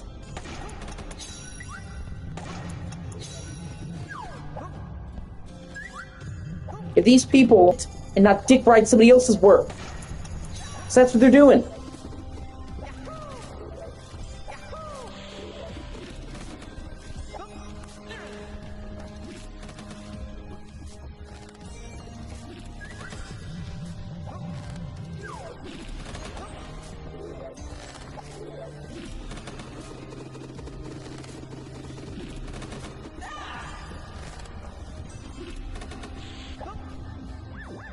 If you come to the point where your story is so fucking played out that you have nothing left to say, and the only way to keep it going would be to restart and have a new character and make it into a different thing, just fucking end it. It's better to let something end than to drag it out to the end of fucking time.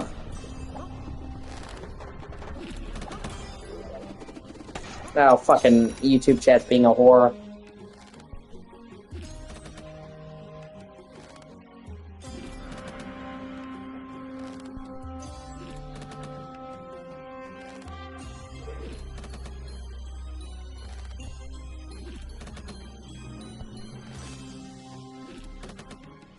Sorry, trying to look at the chat.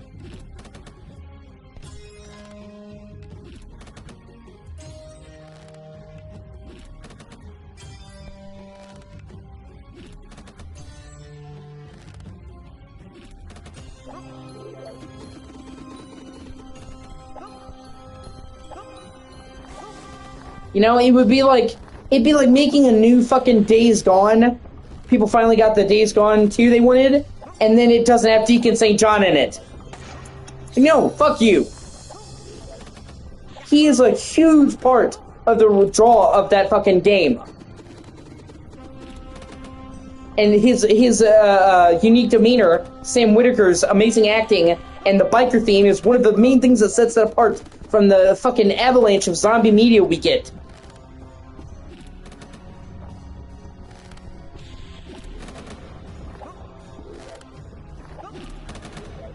So if we ever get lucky enough to actually get another fucking Days Gone, it better have Deacon.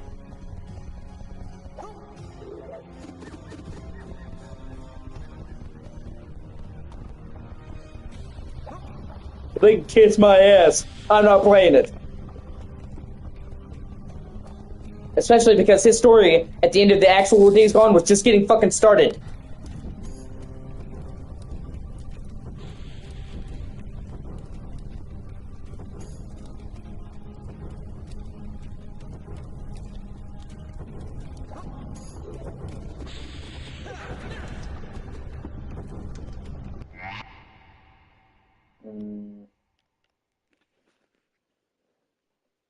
Let me see. Yeah, I have to look at my guide for this because I am fucking lost.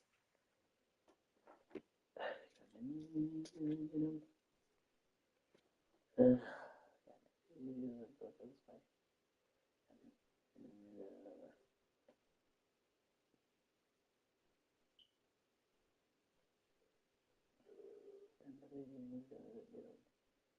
trying to get to where I was.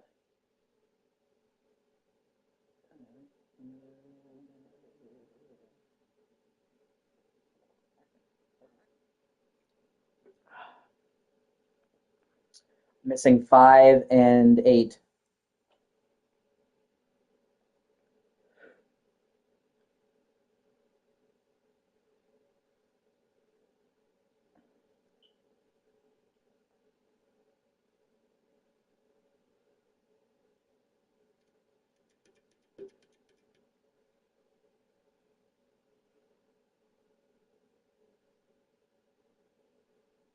Oh, okay, it's the...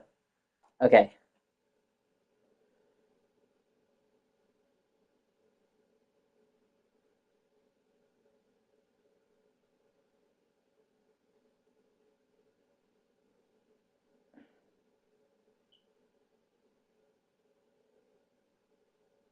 So who's picking up the bill is 8.